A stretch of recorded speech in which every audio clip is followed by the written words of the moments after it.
Good run, good run, good run. Level 17.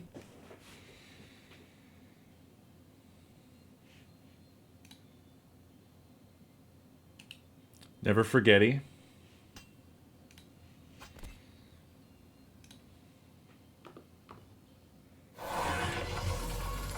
How y'all doing? Welcome to SCREAMADAY. Bone Totem Part 7.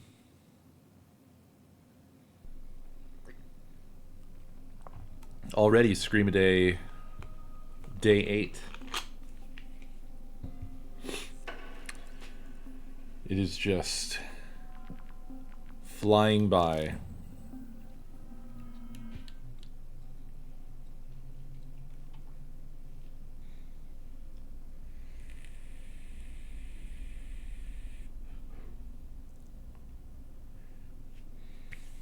Noun Beast, thank you for 25 months. Silke, thank you for 19 months. Very much appreciated, y'all. So this is interesting, right?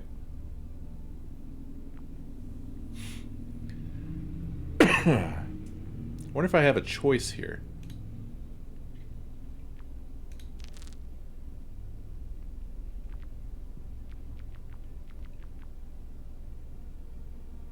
Looks like I made a save.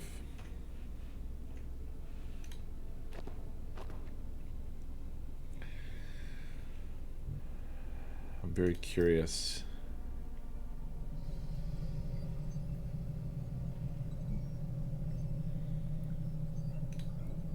So I do still have the ability to do stuff with them.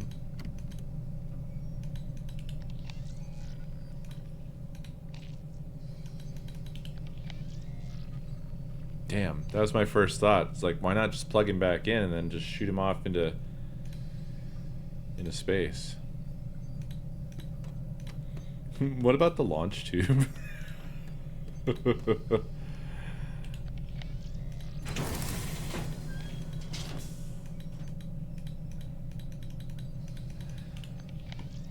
Nope. Damn. I've got a tiny squirmy stem inside me. It makes me me. Scruffy, thank you for 108 months. Is that 9 years? On the dot? Yeah. 9 damn years. Hell yeah, Scruffy.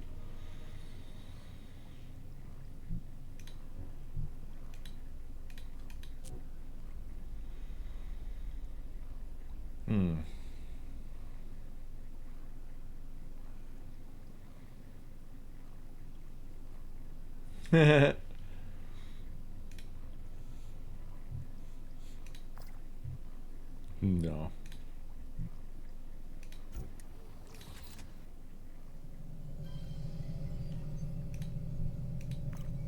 Oh!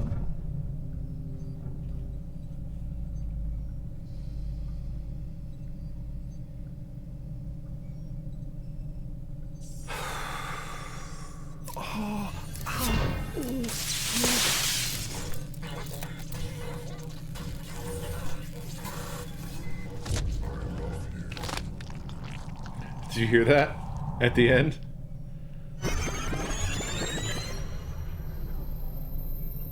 Why was there a rewind sound? That was bizarre. I didn't get a death achievement for that. What the hell?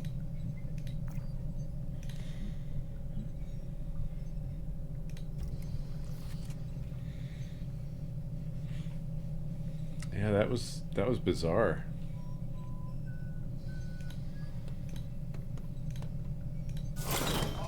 The sub will swim. Moses can keep looking for Charlie Mac. But... But what? I do not like water. You have said this before. What happened in the water, my friend? What scars did it leave you with? Oh, was it dragged said "I in. love you" right at the end Waves. in the bear voice. She tried to save me. I see. You are here, and she is not.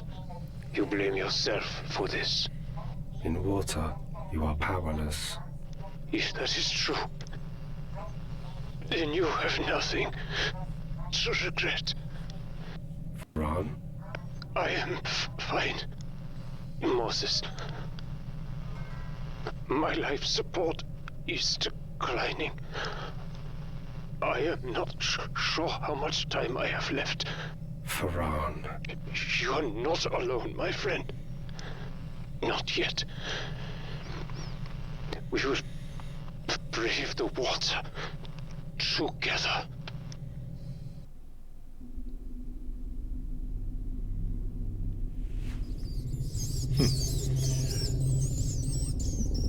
I am a very small bear now.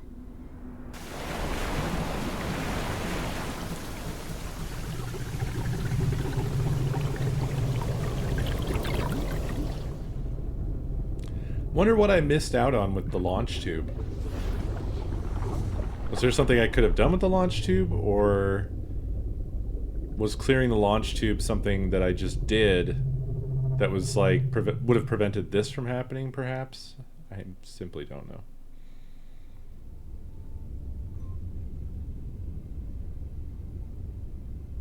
Huh.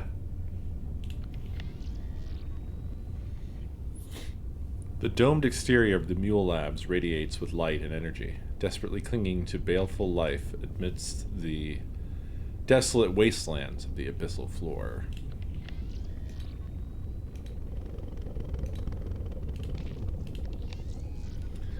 The steel spire stands sentry against the darkness, its halo of floodlights bathing the industrial cobweb below in liquid golden light.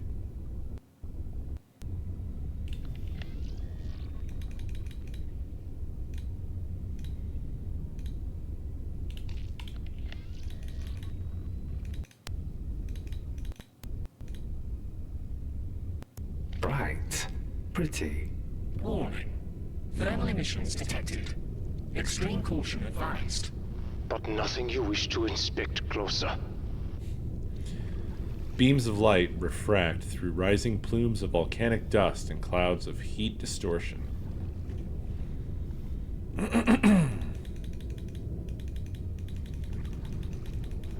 It won't let me.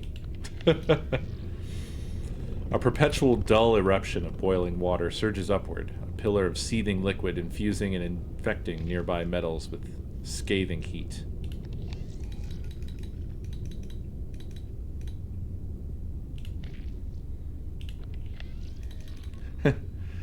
They do have a wealth of descriptors, this is true. Various lights flicker and dim, the effect animating shadows to make it seem as if pools of darkness leak in, the surrounding dark slowly nibbling at the edge of the illuminated sanctuary. The rumbling labyrinth of steel piping twists and turns against the superstructure.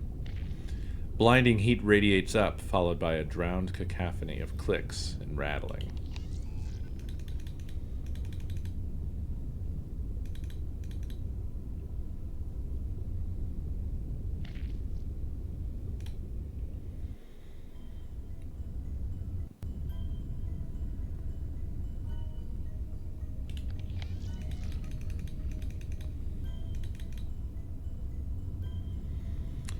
Algae and sand coat the very edges of the thermal plant, deposited by a perpetual snowfall of grit. Tendrils of infrastructure have wormed their way deeper into the ruins, creeping outward as the mule facility expanded over time.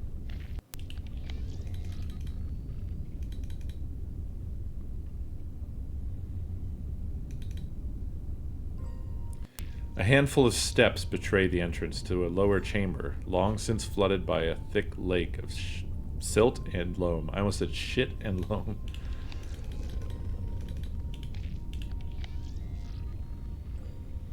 Ancient mud-draped brickwork emerges from behind curtains of stalactite rock, a verdant coat of seaweed and algae growing between the crevices.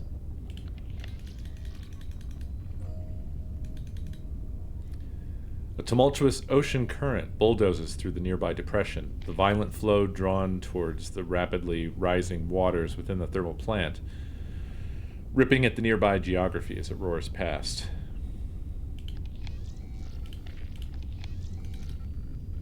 No. The looming, misshapen figure stands with head bowed, either in respect or solemn mourning.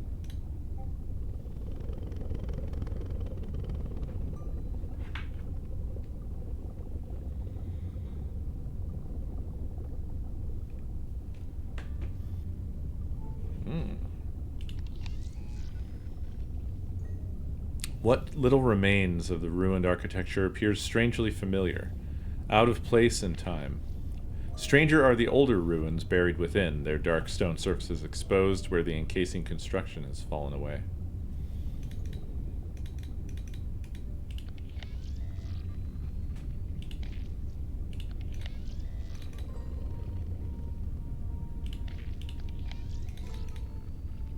Charlie, giant toys. Statues, Moses. This whole place used to be on the surface, above water. It's incredible. Hope would love this. Shimmers of blue-green light drift down from within a hollowed vein in the rock wall, along with glints of reflective metal.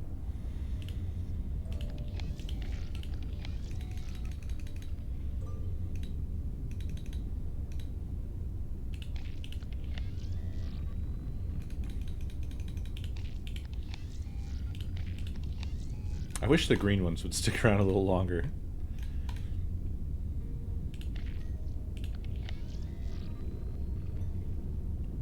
A titanic, bulbous-brained figure holds up an arm towards those who would approach, either in salute or a dire warning.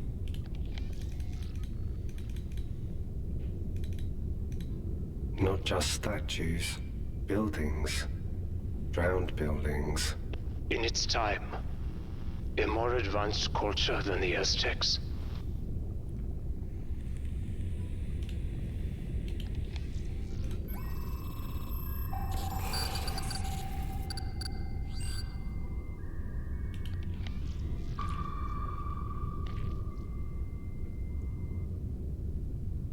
Huh.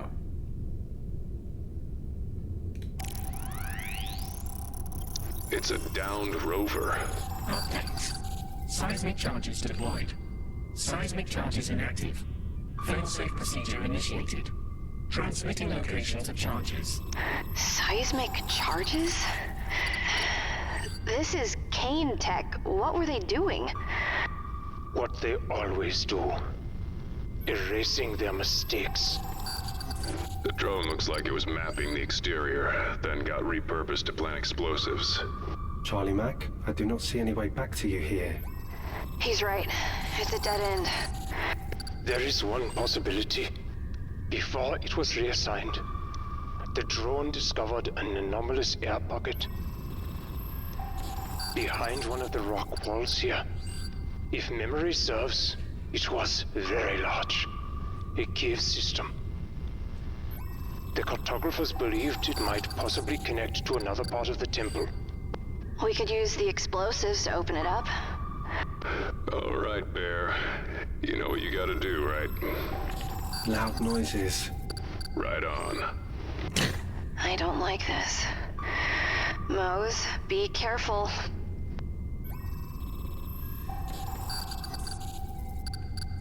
There's a lot of this place that I don't understand how the ocean isn't just smashing its way in already.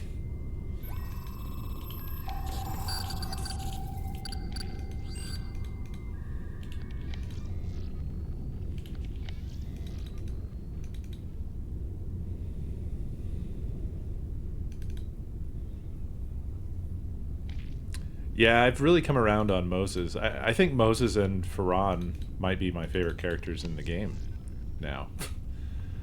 Particularly Farhan, a very interesting character that I've been enjoying quite a lot.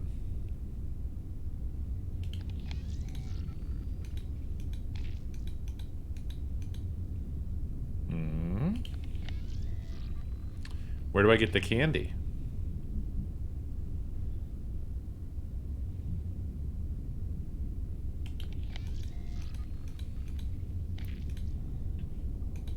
Survey data loaded.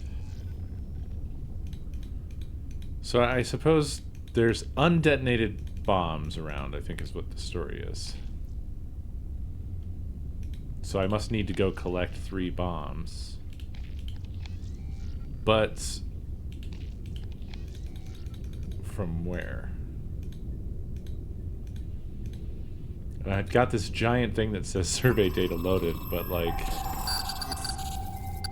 deployed reactor, deployed gate H6, deployed tower 41.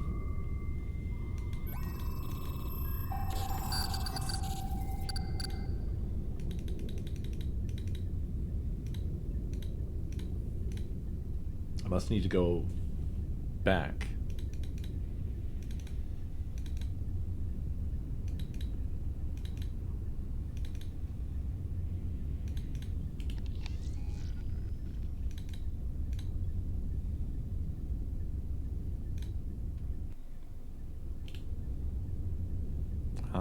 Yeah.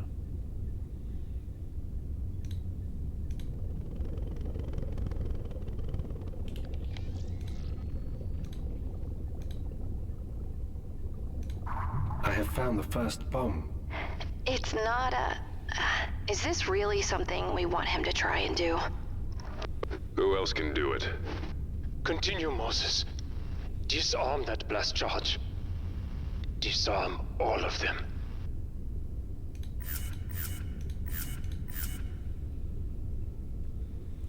One to 12.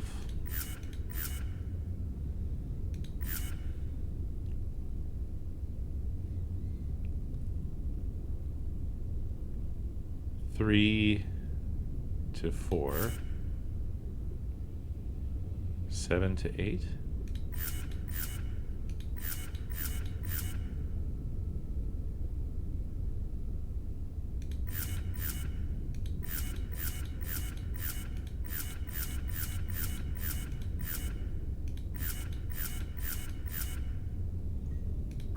This bomb will make no loud noises.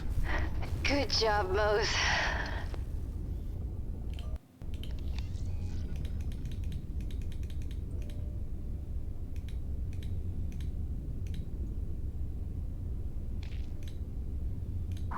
I have found the second bomb. Be careful, sweetheart. 2, 12, 3, 5.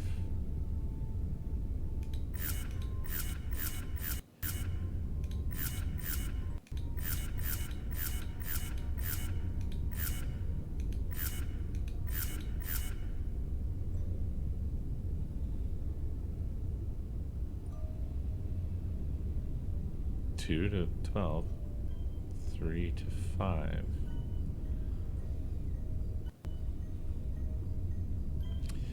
Well, I thought I understood what I was doing last time, but maybe I didn't.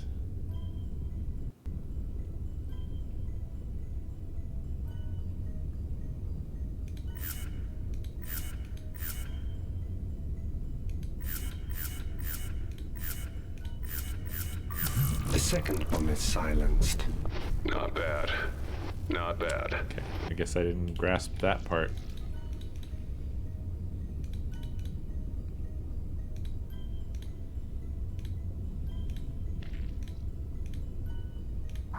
The third bomb. I see it.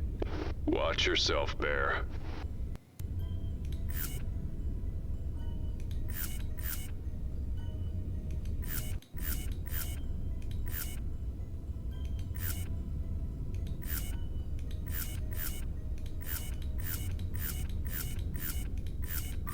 I have defused the third bomb. Wonderful, my friend. Your ingenuity continues to inspire.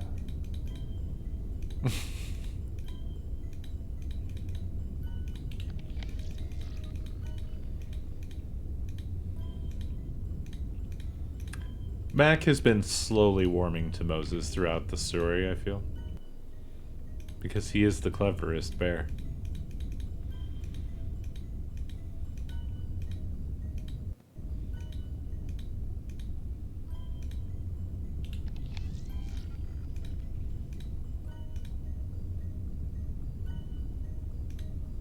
Charlie Mac, the noises go here. Yeah, Bear. All three of them. Are we sure it's not too much? We want to preserve the air pocket inside, not collapse the whole thing. Computer knows what it's doing. At least that's what you always say. Yeah, but Moses wasn't involved then. Do it, Bear. My Mac. Blam, boom, boosh.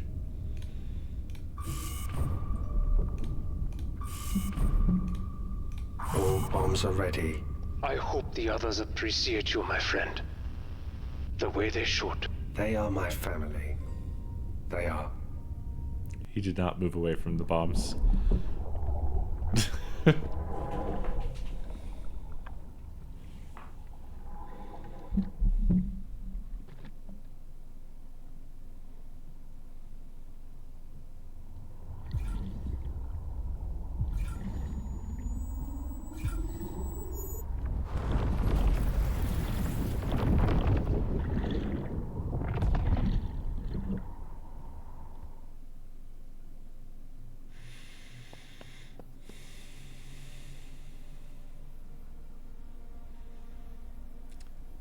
God, the cinematics in this game make me long for a video recorded in vertical.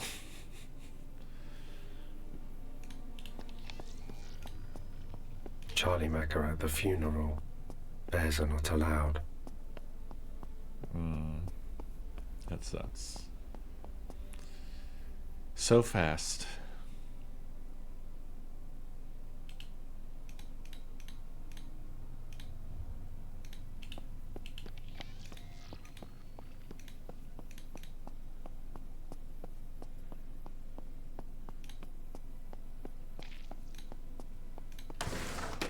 Mac is right. My fault.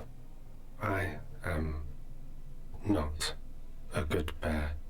All you have to do is blink.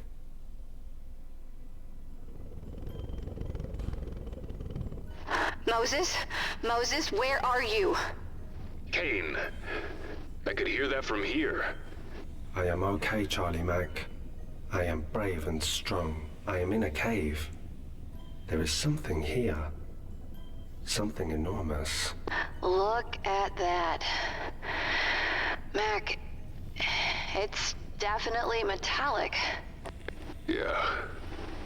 Curved, looks like. Fluid dynamic. Moses, keep looking. See if you can find more of it. Is this gonna be that fucking Russian submarine that we saw pictured? I'm pretty sure it is. The glowing colors shift and move in rhythm in this pocket of dead current. A softness looms over this alcove, blunting the distant rumbling of the thermal plant.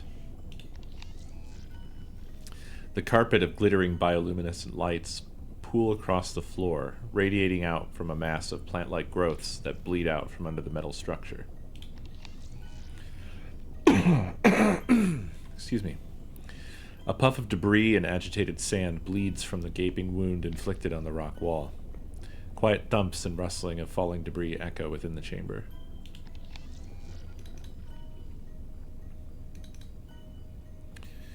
The supercolossal bullet-shaped structure, aged and dilapidated, juts out from the rock wall. Corrosion and rust suffuse the metallic plates, its curved hull reflecting an unsettling kaleidoscope of shifting blue and green lights.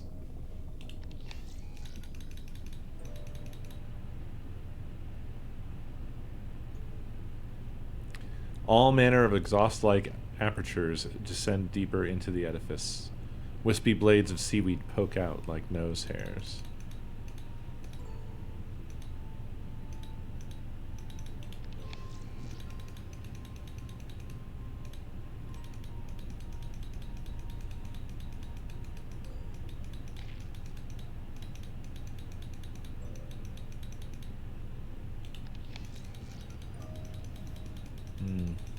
I'm perhaps less sure now than I was.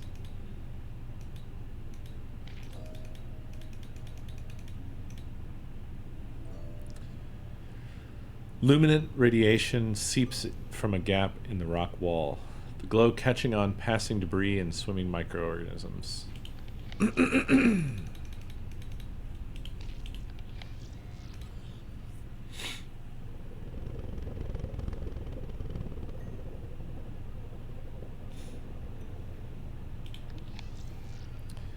A slow and perpetual metallic moldering crawls out over the outer skin, a testament to the immutable decades this construction has endured.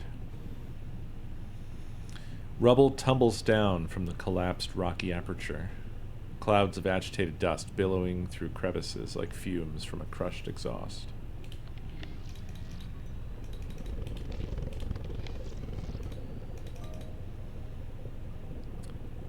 The star-hilted sword, backlit by a radiant cog, an infamous emblem of the long-defunct Soviet Union, and a decrepit batch of ownership for whoever built this structure. I was actually correct. Charlie Mac, you should see this. Oh my god. Look at it. It's a sub. And by no means a modern one. It's Soviet. Oh my god. The subject of much debate when it was found. A new variable in an already impossible equation. It's sunk here. What happened to the crew? They survived the crash. For a time. But there was no escape. There was only sacrifice. And pain. Explains the bodies we saw. The designation likely details purpose and classification, though intervening ages have likely sentenced any associated meaning into forgotten obscurity. Tendrils of algae grow from the gnarled pillar of rock, floating slack in still currents like ancient torn flags caught in time. This isn't like a big criticism of the game here, but it is odd to me that there's such visual descriptions of things that could easily just be visually present and aren't. And I'm only commenting on that because it's so frequent. It's so often that it describes something like this torrent of ocean current tearing at the landscape, and like it's just on like a rock and there's nothing happening. I appreciate the really poetic descriptions of everything, but I don't understand why they like didn't want us to see these really beautiful environments. They're just like, either the stuff is there and you simply can't see it, or it's just not there. Art is definitely hard for sure. That's why I said this isn't like a criticism per se. Tears and punctures within the hull allow cursive glances inside, though no details emerge from the darkness beyond. Cursive, is that boomer thing? I imagine they must have meant like fleeting, like furtive.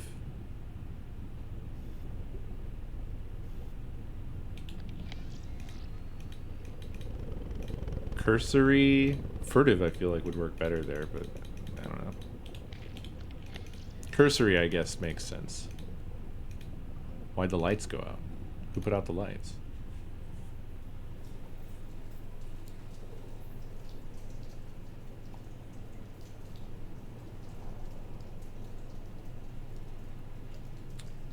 Well, I wasn't suggesting that I want to only see the things. That's not what I meant.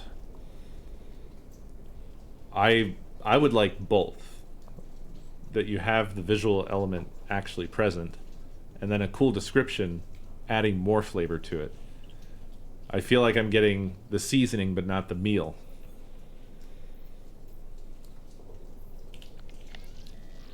Oh my. The water surface shimmers and oscillates, agitated by the recent emergence of the rover. The upper portion of the structure emerges from the brackish water. The aged surface is blanketed by ravenous corrosion, withering the outer shell and threatening collapse.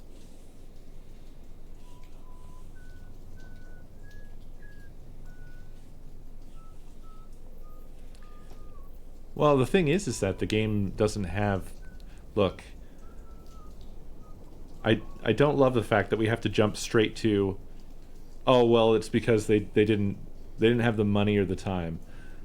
We don't know whether they had the money or the time. Maybe that's true, but that's just an assumption as to why those things aren't there.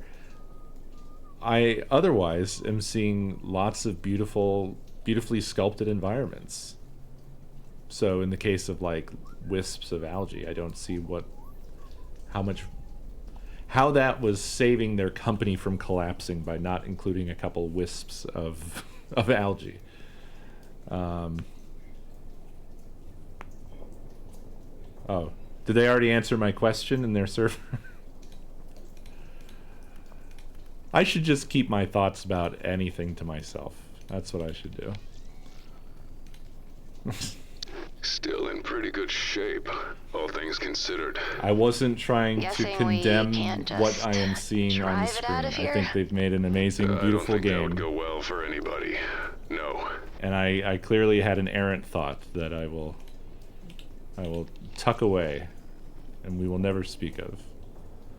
Gnarled knots of rust ring the airlock's circumference. The hinges malformed into orange clumps of oxidized metal. A stubby antenna pokes out from the submarine's head, its cabling detached and rerouted to the impromptu dish below. A barricade of rock bisects the cavern, a parade of natural pillars comprised of converging stalagmites and stalactites.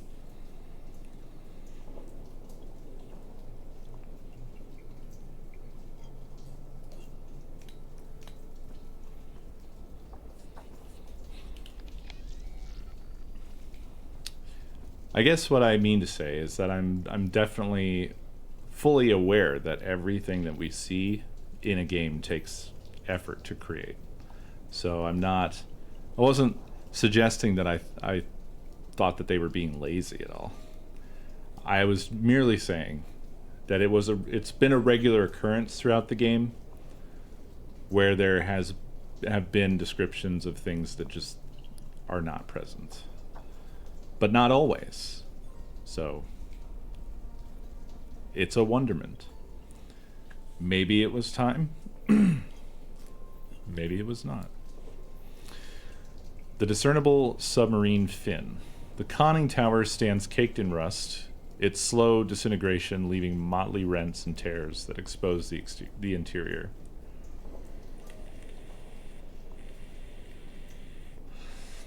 Gnarled knots of rust ring the airlock's circumference. The hinges malformed into orange clumps of oxidized metal.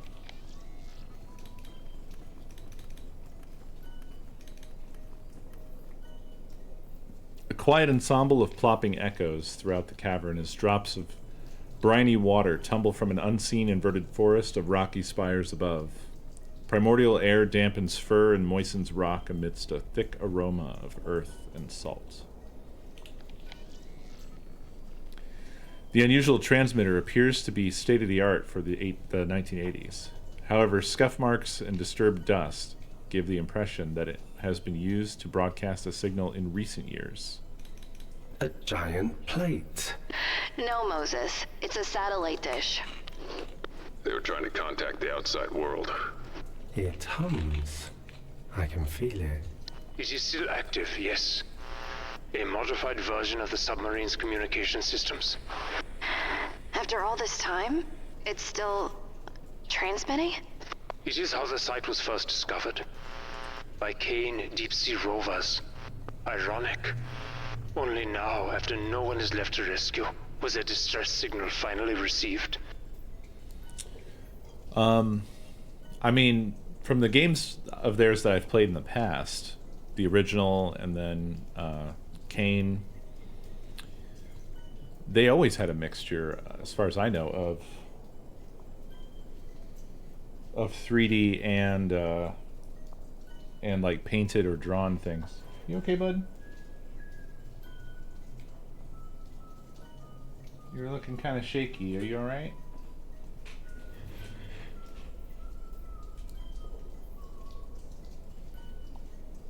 You doing okay?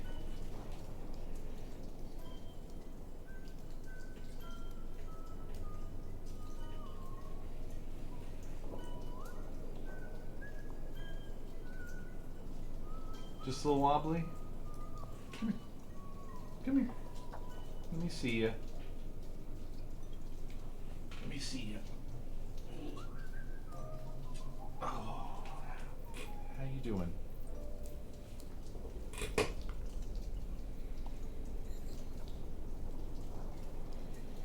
Sorry, just checking on the boy here.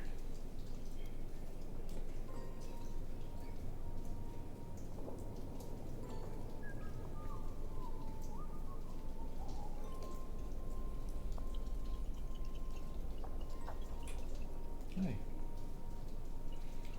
You feeling okay? Lots of yawns. You just tired?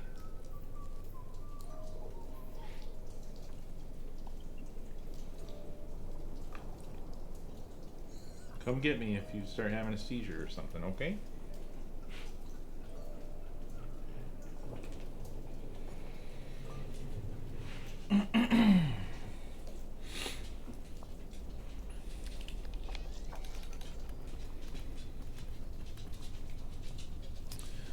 Reams of clag have been tracked onto the vessel's surface. A mess of footprints and wheeled grooves.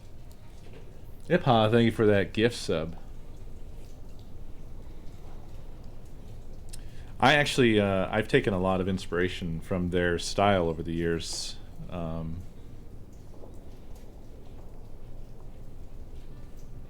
Like, definitely it's been in my mind with some of the SCREAMADAY stuff that I've done, where I've kind of emulated a similar-ish look. That I mean, definitely I'm pulling from like old PC point-and-click games, but also Stasis, I think, has similar vibes to that, but in a modern context that I have drawn from. Machined labor and human traffic have crushed the underlying rocks into rubble, submerging them into the shallow mud. Buried shards shift under footfall like pebbles in a lake bed.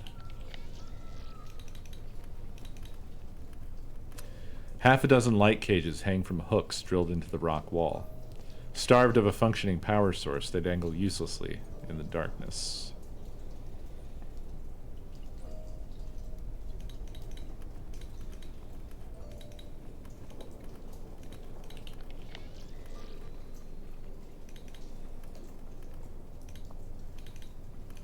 The aged paper bears marks of a violent past. Dark red stains, now brown with age, mar the margins.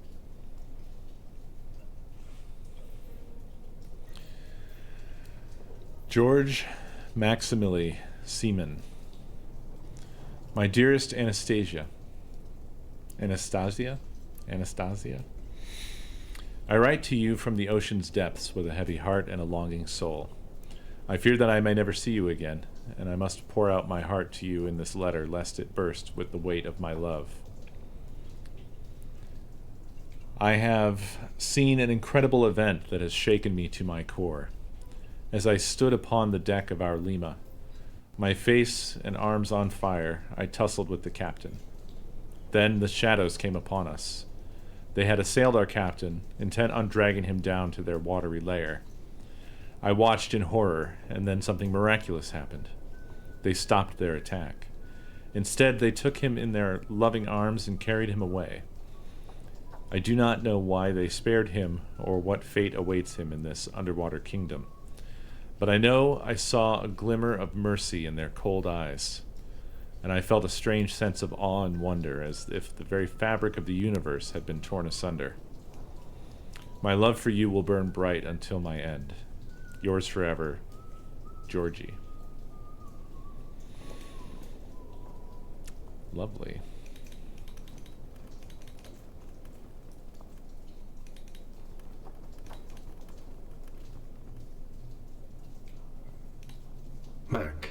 dangerous. Yeah, Bear, you got that right.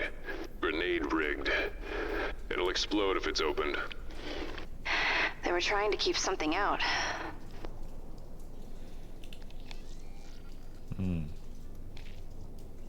Okay.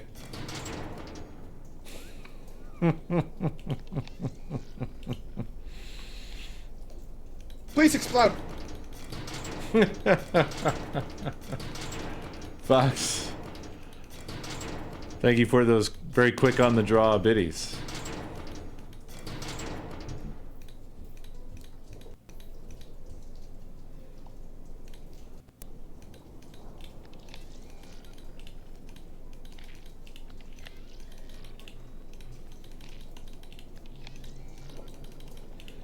You never know what might work. Well, I think we've reached a dead end with the bear here. What is the last item? Oh, this? Nothing.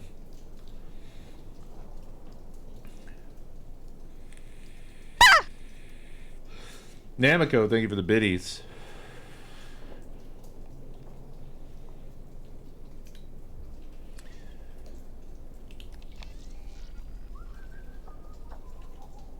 Oops. Not what I wanted.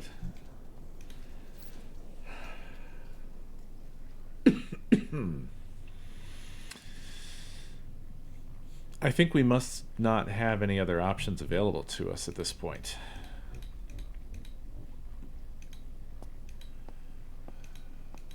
I'm not sure.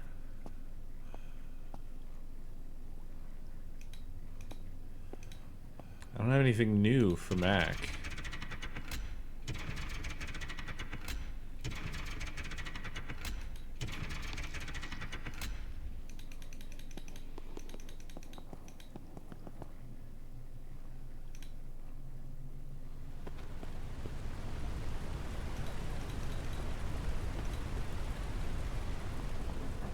It's time for you to come! Hey, Lindley, thank you for those biddies. Those cum biddies. Can you fix this? Nope.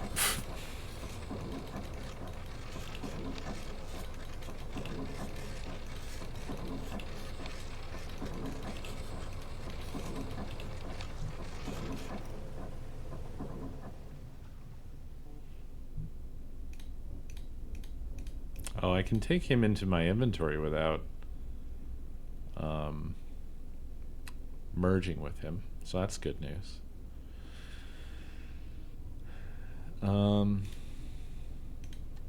Maybe he needs a body. Nope. Maybe he needs a body. Ah, shit. That would have been fucking great. Imagine. Like, I won't merge with you, but we got this thing. How about this? About this stick. No. Arctech, thank you for 72 months.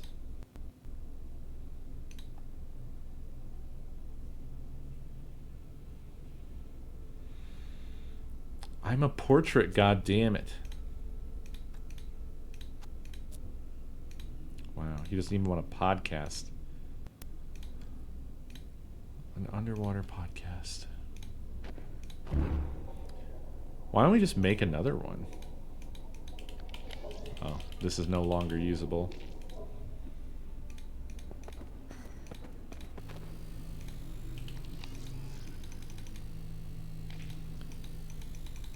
Open it up.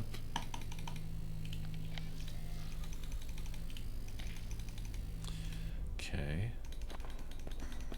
I'm just very curious if there are alternative things that we can try to do here. It's seeming like no, but the fact that they've left it open to where it's like you have to be the one to initiate this is what's making me goof around.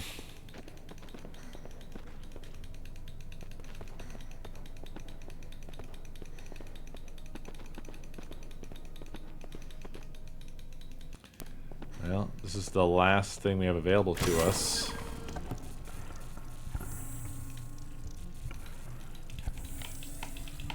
And it's not a thing.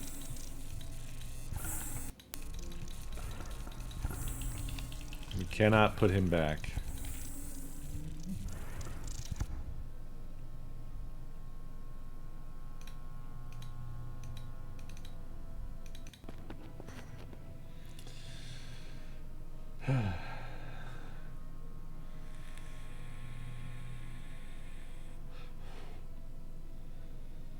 I guess so. Yeah. They are there. I think those are the specific missing ones. Actually, they're not. We got the last 4 from the card. I think 2 we didn't know. And 3. It was 417, 329, 5610 or 6510. Yeah, I guess the middle 2.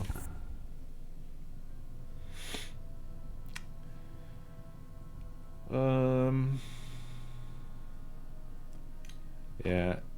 Unfortunately, I don't feel like I have any other moves. So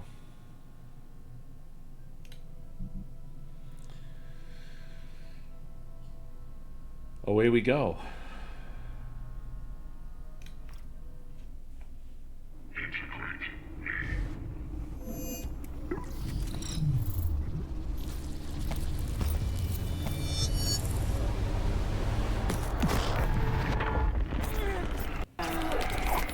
Hang on to your pants. All your pants. Prepare some extra pants.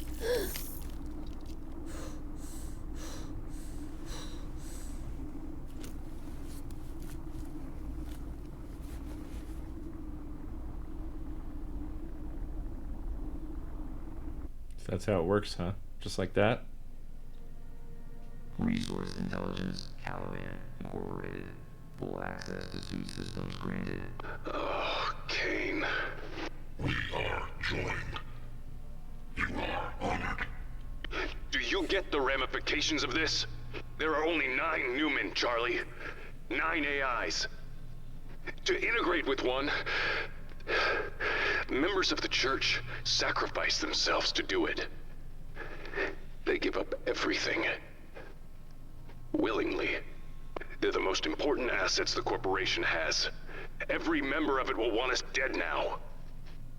They'll come for us, no matter where we go, no matter what deals you've made. It doesn't matter. It could not matter more.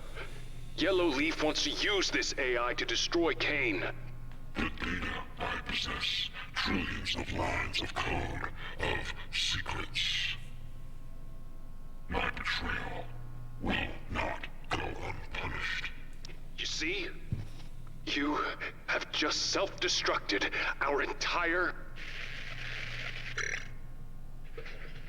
Okay, we're, recording. How are you feeling today? You can talk to me, it's okay. You're safe. Can you tell me how you're feeling? Okay. Just okay? Okay. No. Alright. Well, okay isn't bad. It could be worse, couldn't it? I'm scared. Stop it.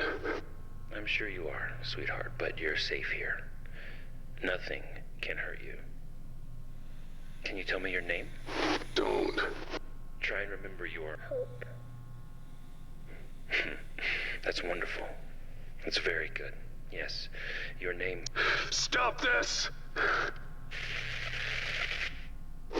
Hope. Damn you. Damn you.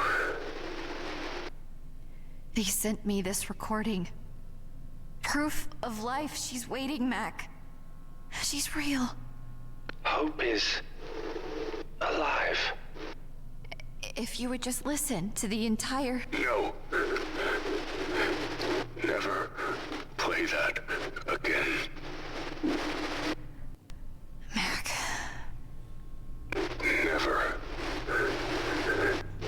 Hope. You waste time with these trivialities. We must leave this place. Came damned right.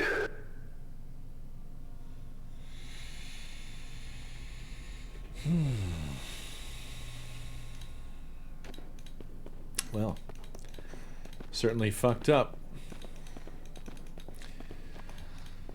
I don't know how I feel. I think I lean more towards sort of the Mac direction. But at the same time, I mean, it's difficult, right? A clone is a copy, but also a whole ass person. So, like, if they've already cloned her, you know what I'm saying? Wouldn't choose to do that, but if it's already done, then you're only depriving yourself, I suppose. I guess I fall somewhere in between.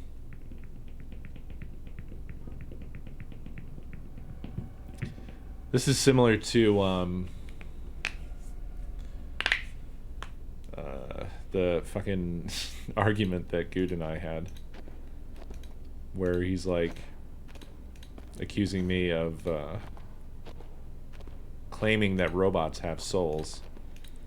Meanwhile, I'm like, I never brought souls into anything.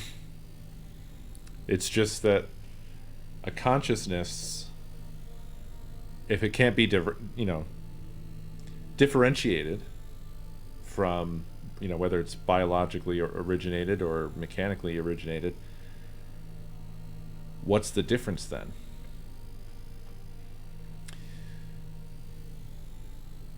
Just your perspective.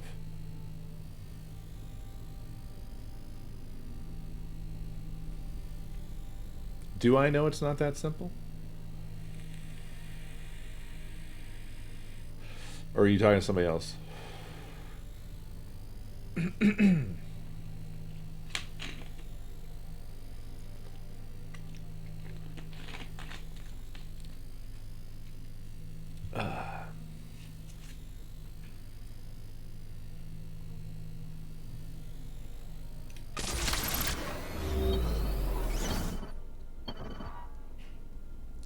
My point is that we have no frame of reference or any point of distinction.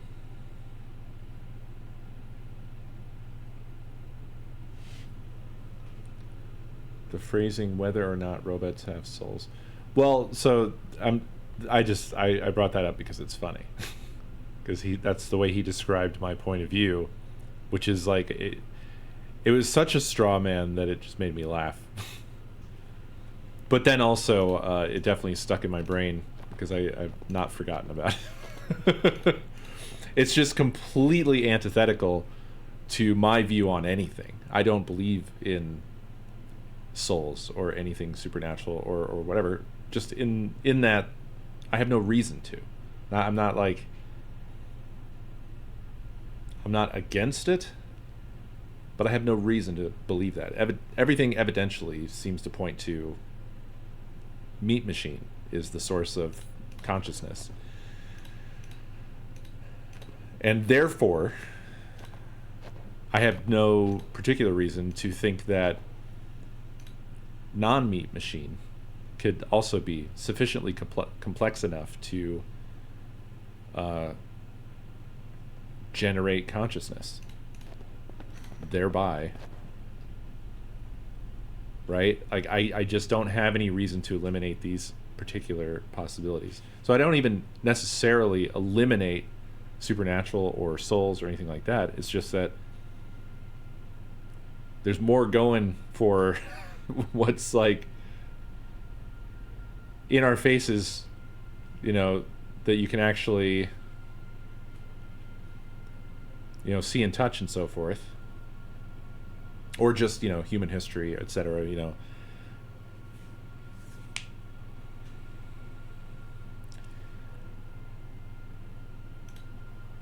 I feel like I have. Hell. A calendar Hold on. of sorts, designed to set the date of sacrifice, align with the stars, rudimentary technology, primitive belief system.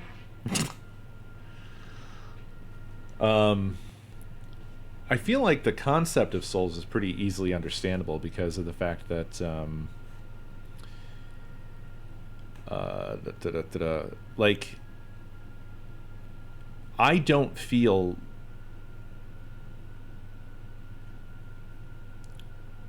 just like my own personal experience of being alive. There's a sort of, at least for myself, I always have felt this sort of inherent disassociation with the fact that I am a meat machine. And I think that's why I get very interested in like body horror and stuff like that, because what's horrific about it is that it brings you really face to face with your mortality, essentially. Night, Em. It kind of shakes you out of the sort of blithe acceptance, like, or not even really that, but just sort of, you're just not aware of it all the time.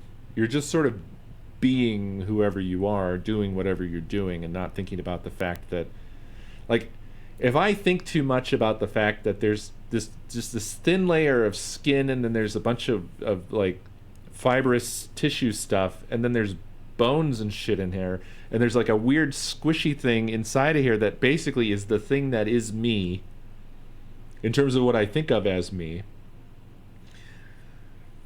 Not to mention, like, if I would say, like, the eyes are probably the most sort of prominent sensory portal we have to the world, if you have, you know, functional eyes. So not to be ableist, I mean, if you were born blind, then your most prominent would probably be, you know, hearing or whatever, but just from my own perspective is what I'm talking about. There's this sort of like, I feel like I'm kind of riding on top of a thing. Because since my eyes are up here, my sense of self kind of lives around the head area. I feel like I live inside of my head. This is when I'm thinking about it too much.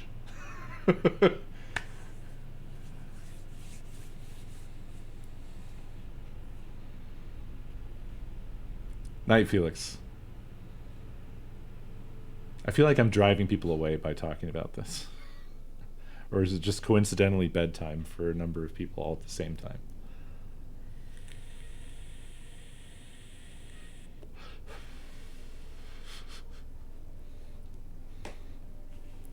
I can't tell if it's because it's a sort of unpleasant topic, or if because of the fact that I'm like so inarticulate.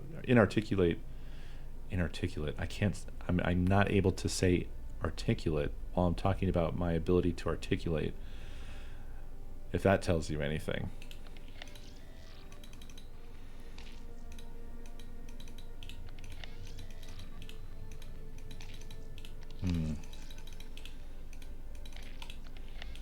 Well, whatever we need for this, we do not have.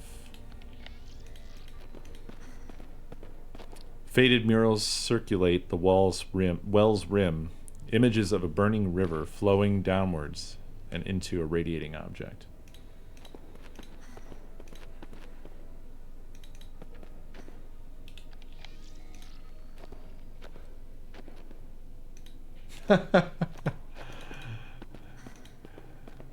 Gotcha, Altus. I will keep that in mind. What's this? An exit.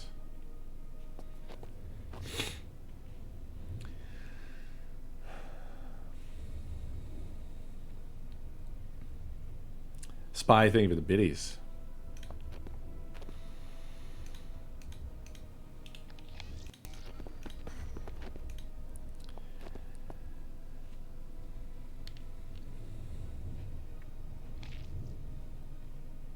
Meager patches of flecked gold cling desperately to the ridges of the formerly resplendent, colossal carved figure. The field of petrified flora cakes the sloped stonework. At any rate, I think it's safe to say that I've been in a sort of perpetual existential crisis since I was like a little kid.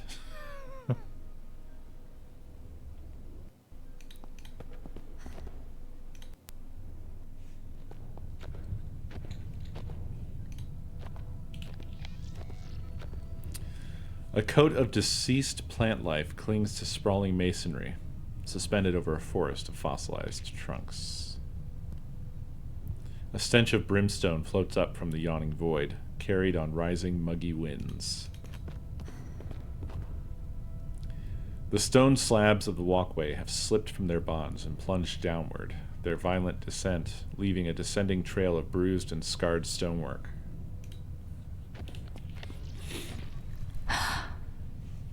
Oh my. Mac, look at this. Is that...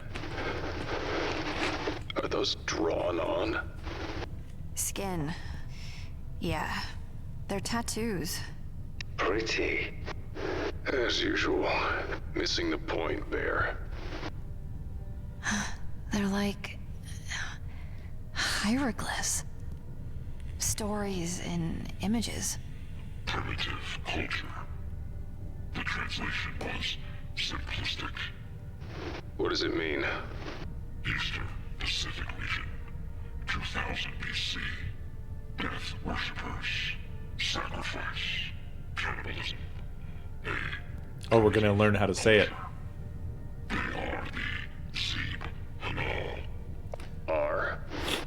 Yes. I am afraid they are not extinct. Zeeb Hanar. A posthumous display of primitive pattern, tattooed human skin at various stages of deterioration describes an origin legend. The parched flesh has contracted, creating a characteristic frilling near the margins. These archaic full-body suits are missing their extremities, heads, and genitalia.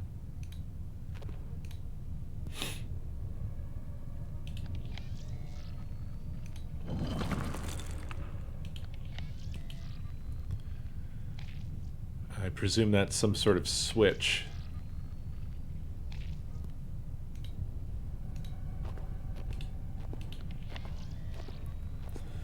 Flailing figures populate the wall relief though age and erosion have made it impossible to determine whether they are dancing, celebrating, or wailing in despair.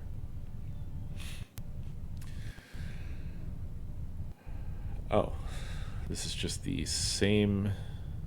No, I just already read it, I guess. Or no, it's the same thing on this. Another. The Zeeb Hanal's technological prowess was revered. They mastered the wheel before other pre-Columbian cultures. Master builders, wealthy, powerful, primitive, unremarkable.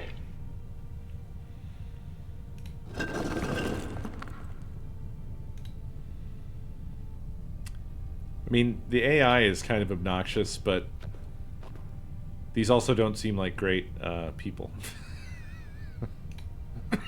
I like this one. Yeah, Bear. Real neat. Except it's tattooed on flayed skin. 354 BC.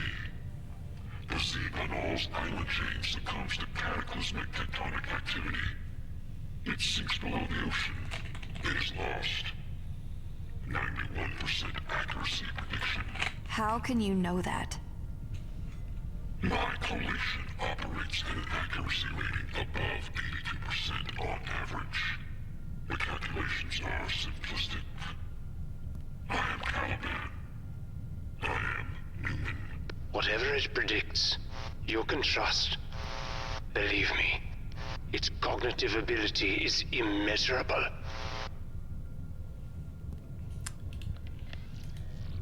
Noted. This one is inaccessible. Repeating scenes of ritualistic sacrifice decorate the walls like stonework tapestry.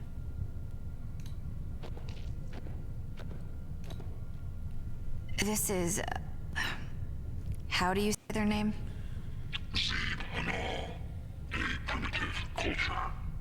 This is them submerged? But how? How could they survive? Air pockets within their structures and geographical anomalies combined with the natural resistances of the society itself. 93% accuracy prediction. Food was scarce. A new option presented itself in the form of a mutation. Do I want to know? They call it the Velis. Prior to the Cataclysm, it was a simple carnivorous plant native to the island chain that specialized in the consumption and assimilation of organic matter through a unique protozoan infection model. 89% accuracy prediction. It found in its new high-pressure, low-light environment the necessary components for mutation and evolution.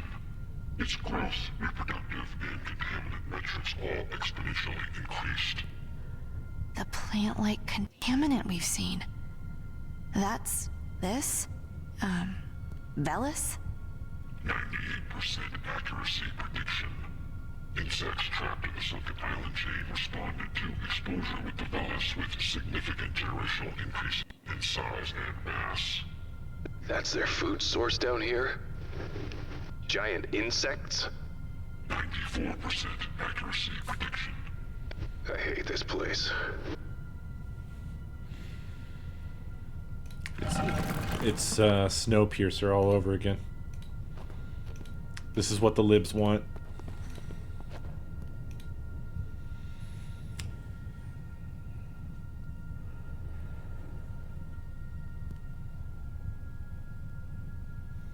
Delicate patterns decorate the flank of the stone ramp, the rhythmic curves dancing in the shifting light.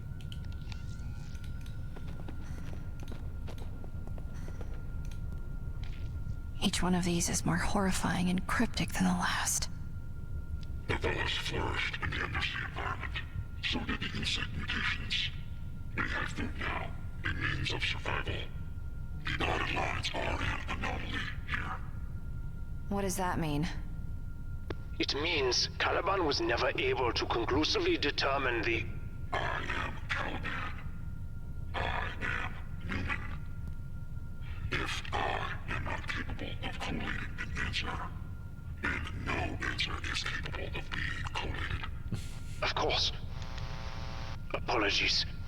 Sensitive little thing, isn't it?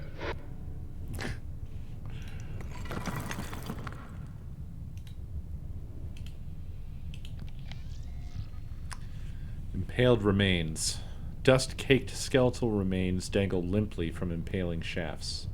Opposite them, splayed across jutting spikes of dark metal, hang dried pelts of human skin.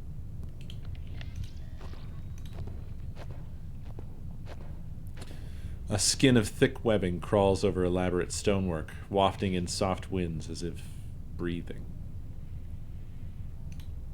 This one, I do not like. For once we agree. Of? The Ascension. That is their name for it. A return to the surface. A prophecy.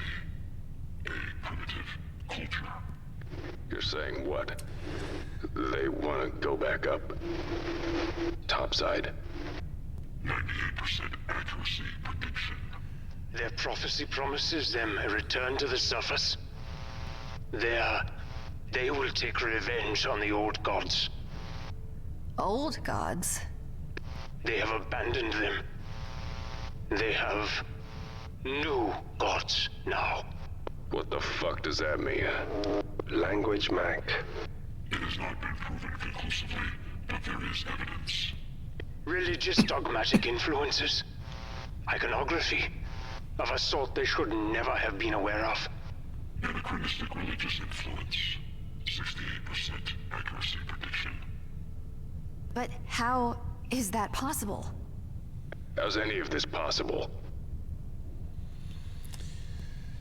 Caliban looks a lot like the brain bug from Starship Troopers. Just sharing. Sharing is caring. The carved stone flows and swirls like eddies of ocean water, shaped ripples echoing both outward and inward in hypnotic oscillation.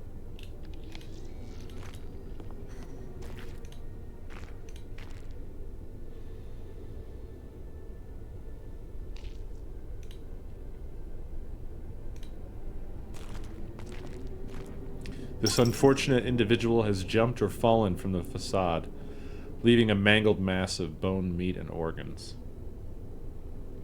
JCav, thank you for 68 months. Appreciate it, friend. Dr. Laidlaw, it was less than useful. No efficiency impact as a result of her loss. Thanks, Elon. Do you even care that these people are dead? Slaughtered? Do you have any feelings about it at all? Examine what you have risked here. The lives of what remains of your family. Or what? A simplistic desire to see a clone version of deceased offspring. I'd hardly call it simplistic. Feelings. Feelings are liabilities. It's not wrong.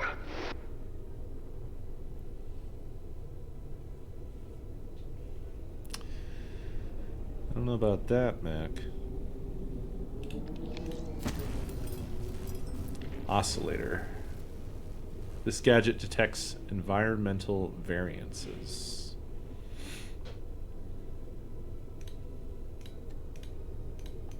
Together, these two guys should let you see sound waves, even the tiniest vibrations and sounds. I think I might be a genius. Ignoring you. With a bit of wiring, magic, and elbow grease, the microphone has been integrated. The oscillator should pick up micro-frequency sounds and clicks. That's what I was thinking.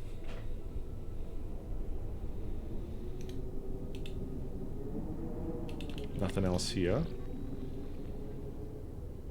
Gong mechanism.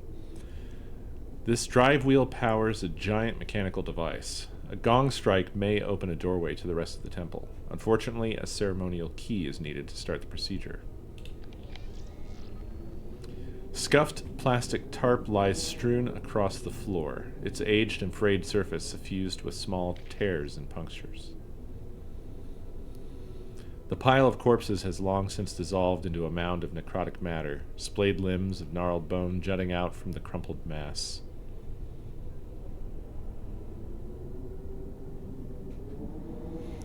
See, this is one of those situations where that is just not there. That is just the corner of where some like stonework is meeting, and there is nothing there.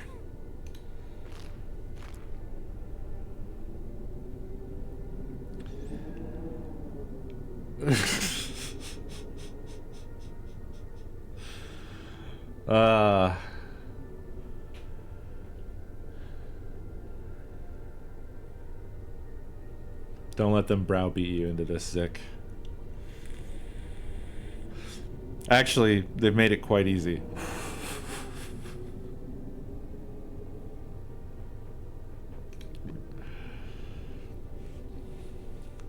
Pandoria Laidlaw Chambers. Ancient Language and Cultures. What I know about Mr. Callan is what I read in the briefing. He took on several decades' worth of debt with Kane to build his own rover and devoted the next 5 years to scouring the Wow Sea for a signal. Unsurprisingly, his wife left him during this time. His search led him here. Skullwalker is different from how Dad made him sound. He seems kind, soft even. Not a trait I expected in a man who willingly chose to spend 70 years in stasis. Ah, yes. Right. So this is the researcher that Skullwalker was working with, that he fell in love with, but then he had, I guess, a mental break caused by insomnia, and he pushed her off of something, and this is where she landed.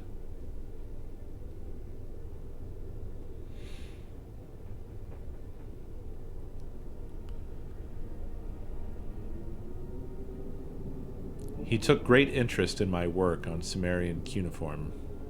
He seemed genuinely disappointed when I told him how little it had yielded.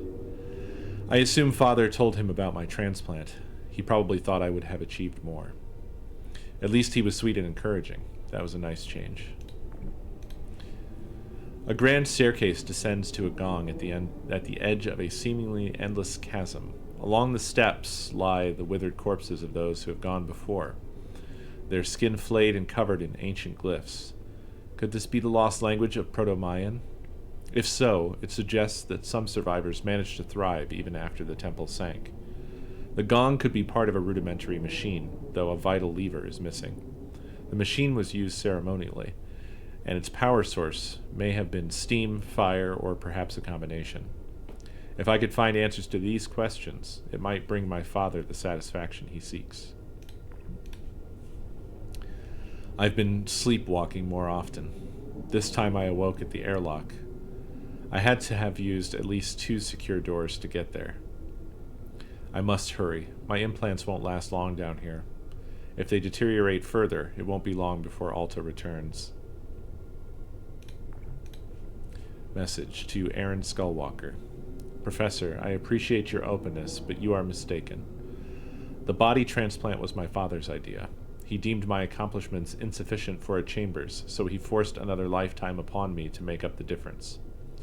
Should I fail to produce results here, he will compel me to undergo the procedure again, regardless of my own wishes. So, thank you for your compassion, but it would be best if we proceeded on a more professional basis. It's been slow going, but I am now confident that the repeating logograms, indicate some biannual abyssal equinox. Perhaps the Newman may have some insight? Sacrifices were performed on key dates and culminated at these crucial times of the year when the gong would be rung. The imagery suggests the gong would summon something from below. Professor Skullwalker thinks it was their supreme deity, but I believe it is connected to the machinery photographed in Sector 5. He doesn't understand. He tries, but needs to realize who Alta is and what she's trying to do. She speaks to me often now, so my implants are all but useless. When I woke up yesterday, she held a scalpel to my neck. She wants her body back.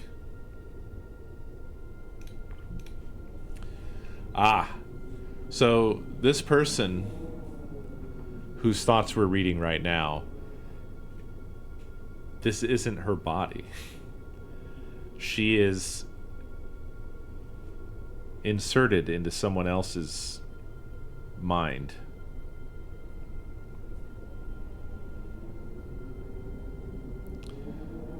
Message to Aaron Skullwalker. I can't stay here any longer. My head feels like it's splitting in half. She won't stop until I'm dead. Please, Aaron, we both have to leave. I know about your condition. You're suffering too. How long has it been since you last slept? I'm begging you, let's leave this terrible place. Callan went to the drill site. He's going to try to dig a way out himself. I wanted to stop him. It's too dangerous with that creature of his roaming outside the base. He gave me that goofy grin and told me it would never hurt him. I'm sure that grin will still be on his face when his pet starts chomping.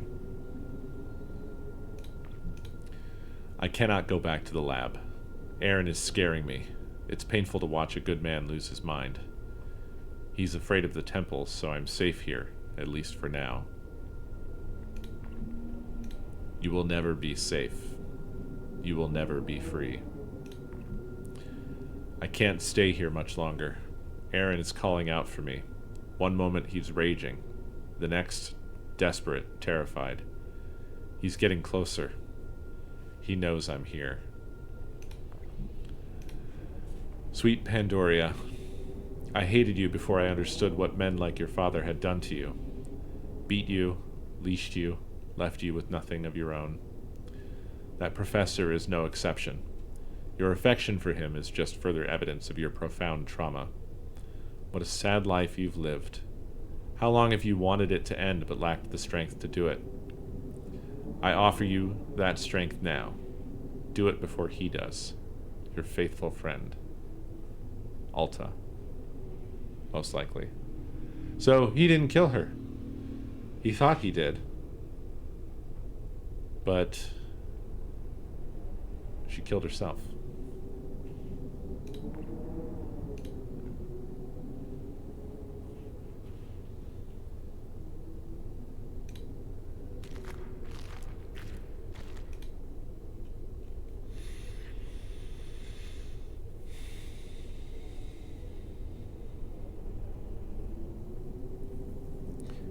Weird. Clumps of human bones poke out from the masonry. A skeletal carpet hammered into the ground like nails.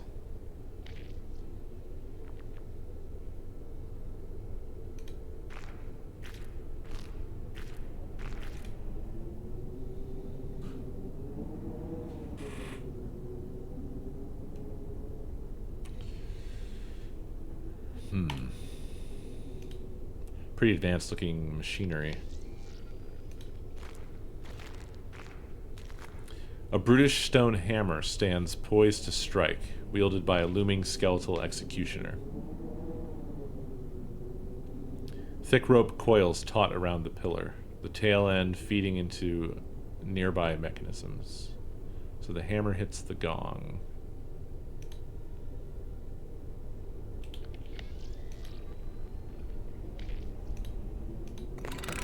Well, that fits. Yep.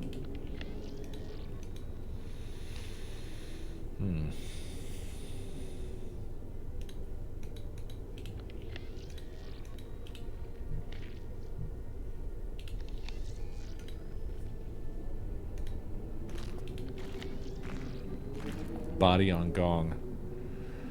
The husked remains lie strapped against a suspended metal plate, the chest crushed flat into a thick, corpulent paste. So they've used it often. It looks like a gong. Yeah. Ah. We've seen a photo of this. To it at a really bad day. This is what I thought was bagpipes.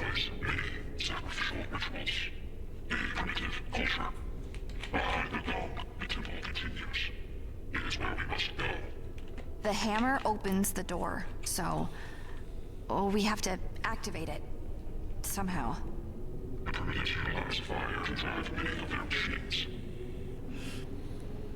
Why don't you just give us a prediction, asshole? Oh, it is a bagpipe. Plays a little song.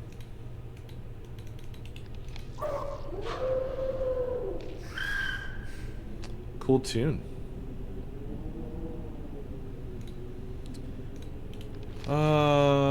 Let's see what else is around then.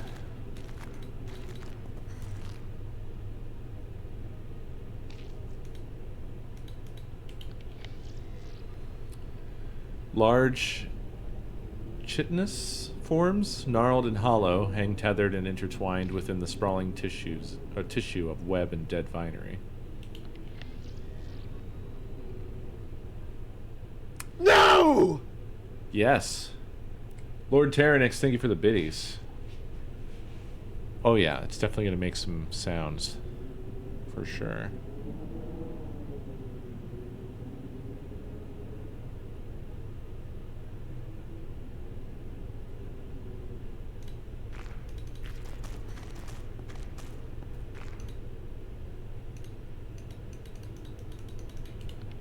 I'm just checking the things.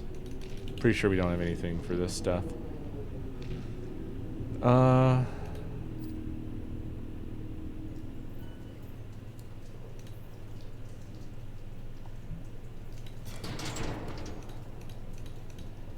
think I tried everything that we have on this, but I'll just check.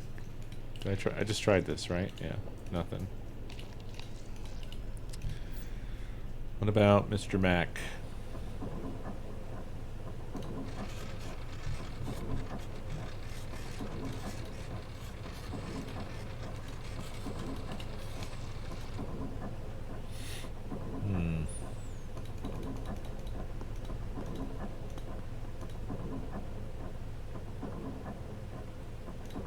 Not what I wanted. I just was sitting there staring at that, like waiting for the screen to change.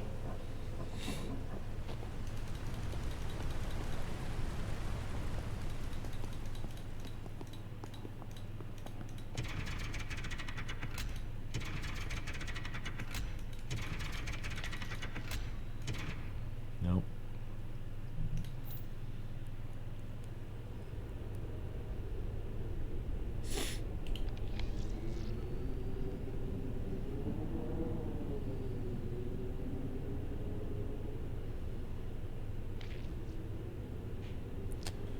There's still more to be done here.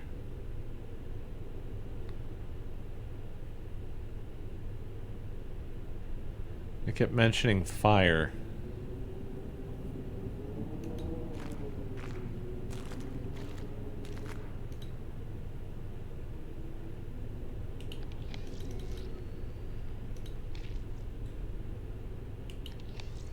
What do you need?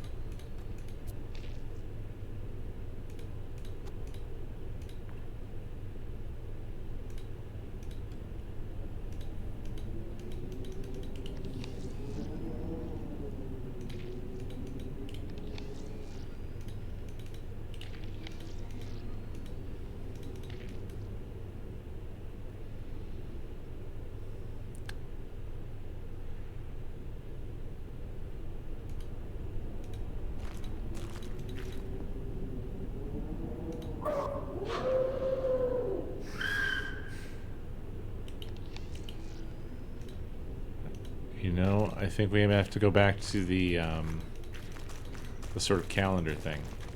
Is all I can think. Wonder what turning all those skulls did for me. If anything.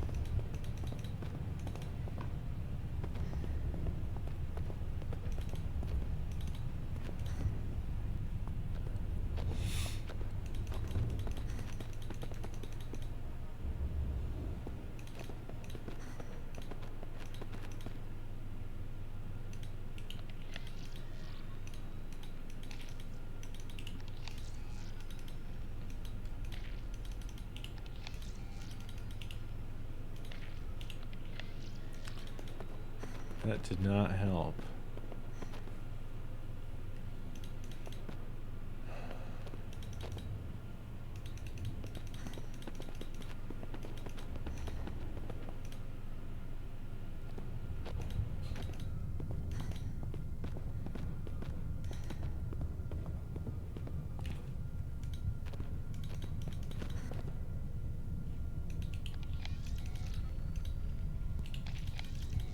Yeah, all the ones where I've turned a skull were no longer interactive. Oh. What do we have here? Rudimentary technology. I don't like the look of that thing.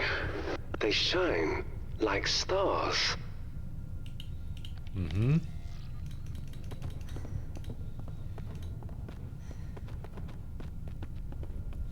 This limestone disc is lovely. It has gemstones set in patterns that I believe are star constellations.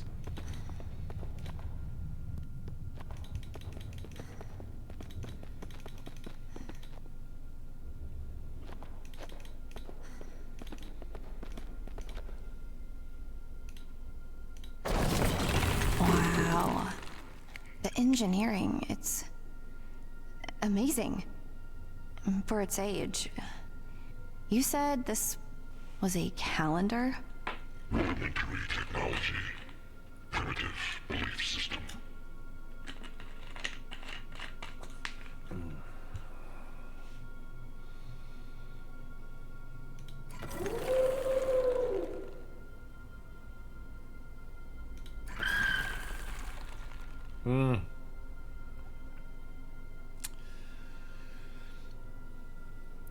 Annoying.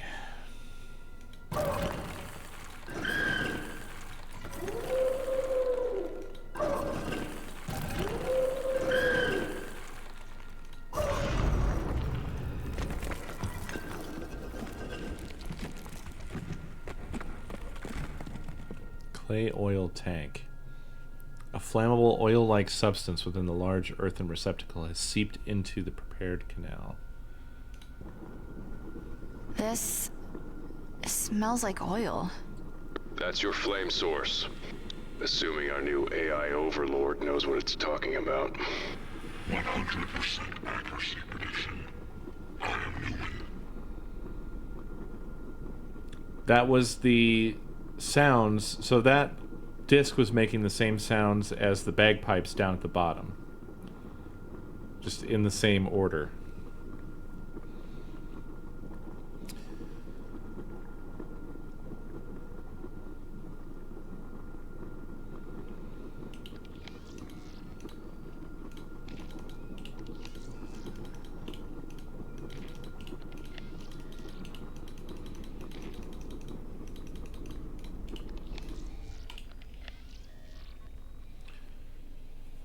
Okay.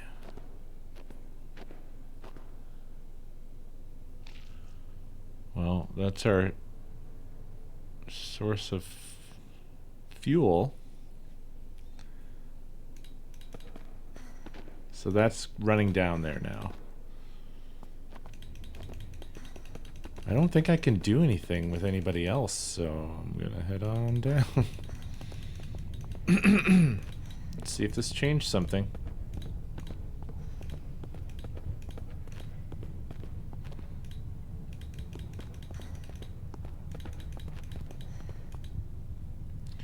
I didn't really solve it. I was actually still investigating it, and while I was realizing that it was making the bakepipe sounds, because I was just clicking it and I was just listening to the sounds, and I was like, well, this is just rotating. How do I know? And it played the one that was like the last sound that I heard down here. And I was like, okay, well, now I've heard all the sounds. So then I clicked in the middle. But I don't feel like I solved it. I just sort of did it by accident. Like, I just sort of...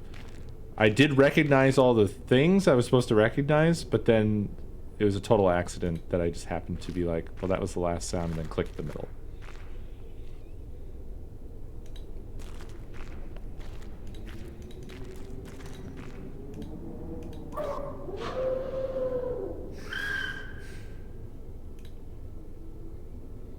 Right.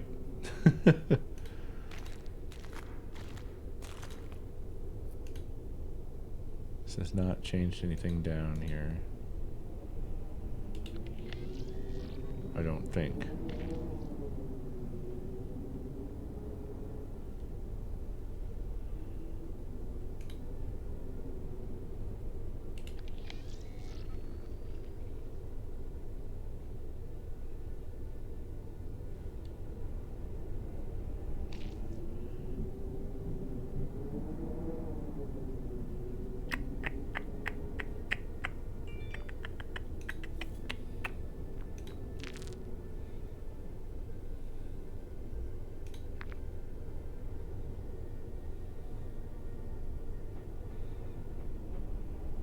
Yeah, that conversation didn't really help me a whole lot.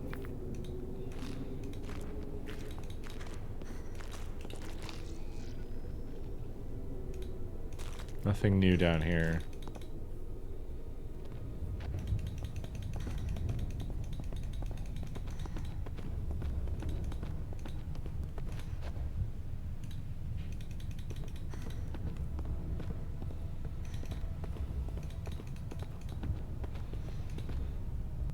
I wonder if he had like a baby seizure earlier.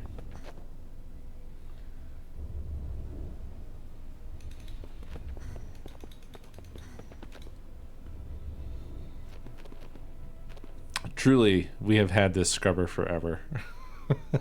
I've tried it on everything. I've rubbed this scrubber all over this entire base, and it's just not been useful yet for anything. I've also tried to combine it with everything. Just nothing so far. Let's look at this again.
This is a jackpot. We can duplicate anything we need, as long as we've got the right materials.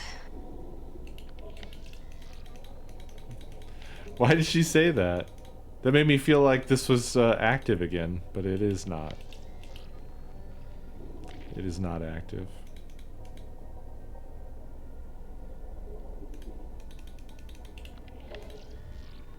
That's weird. Must be a bug.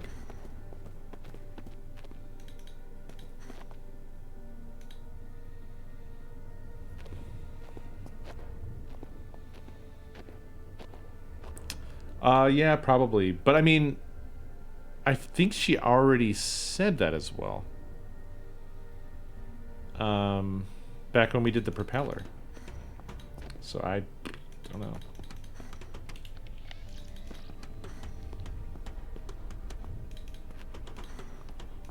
Dr. Feinstein, a useful asset. His demise results in an 11% drop in project efficiency. 81% accuracy prediction. Still can't believe this is happening. Still can't believe you did this. You're too far past it. You are a Kane disciple. I am. And the female is not.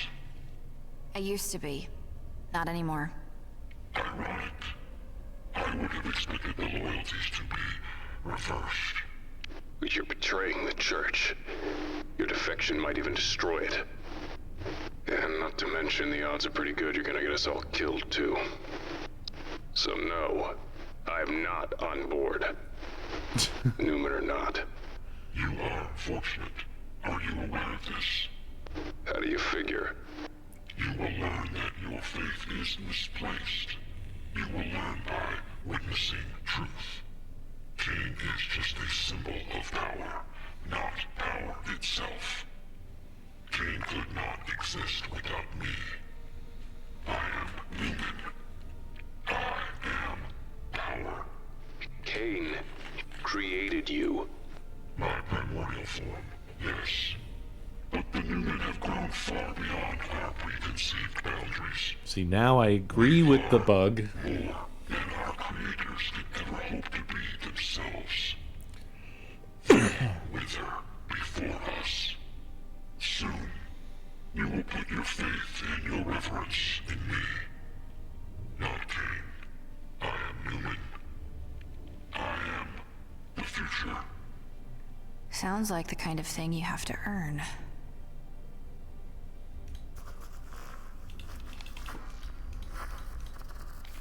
Here, you can have it back.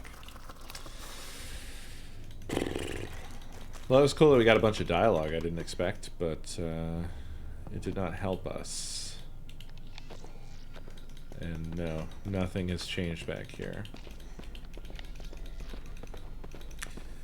So...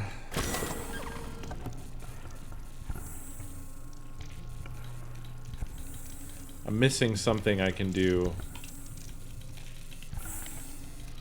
with either Mac or the bear.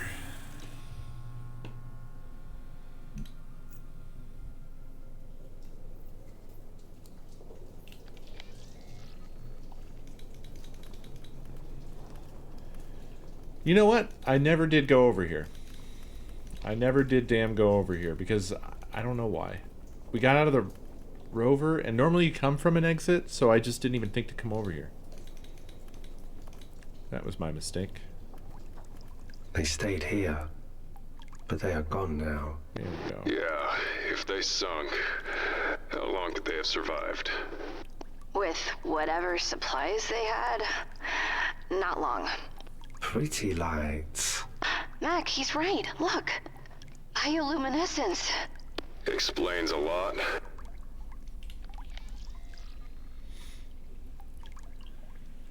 The two corpses, their legs and sleeves thickened with ancient dirt and muck, lie as if collapsed into a deep, relieving sleep. An air of terminal camaraderie haunts their final slumber. The decrepit architecture glistens in unusual and unsettling ways as radiating light from below collides with its surfaces.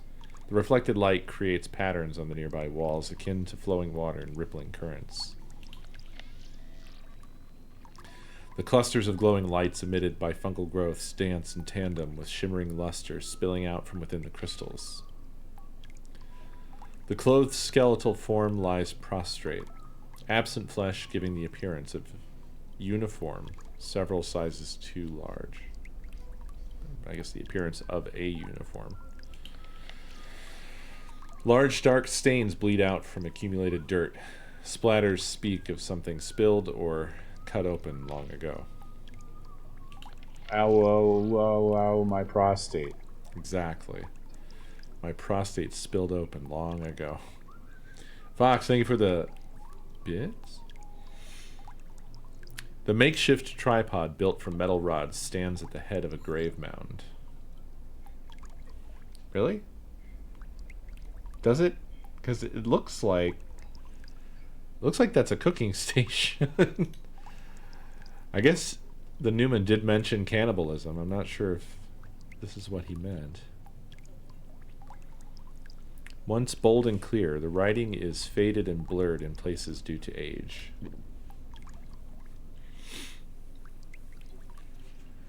Seaman Dmitry Panzadolfin, Gronk, radio operator. DNA facial reconstruction. I like how it looks like it's a like an NPC from a PlayStation 2 game. Report. 1st of April, 82. Akula was deployed to great success. The housing of piezoelectric ceramics and magnetostrictive rare earth alloys produced the ULF underwater signal as planned. One more test and we can go home. 11th of April, 82. Banya's nowhere to be seen. He's hiding in his sanctuary, muttering to himself. He's not taking the lieutenant's death well. Andre, you intractable bastard, look what you've left me with. The officers have gone into a spin and the seamen are following suit. You know I'm not cut out for leadership. That was a game for you and the captain. Now I've got no choice. I'll hold the line until Banya comes to his senses. Then we'll be square. Andriuka, square. 12th of April, 82. The situation is this. 2. Not a problem in the short term. Air filters weren't damaged in the fire. We might get a bit woozy now and then, but we won't go out like Komarov. Water. Oh, sorry, that was O2, not just 2. Water. The recyclers should last indefinitely, assuming the pumps don't give out. No use worrying about it now. Welcome, DVH. Food. That's our weak point. Igorovich estimates we've only got 2 days worth, even with rationing. How did that wannabe Tolstoy let the men clobber him like this? That's what we get for leaving a kid in charge of the food. 16th of April, 82. I gave it my best, Andriuka, but this isn't my lane. Although the menial tasks I assigned kept their minds off hunger for a couple of days, so that's something. I can hear them even up here in sonar, shouting, cursing each other, cursing the captain and me too. Combined with the clatter of debris hitting the Lima's hull, it's quite the symphony. Not maddening at all. 16th of April, 82.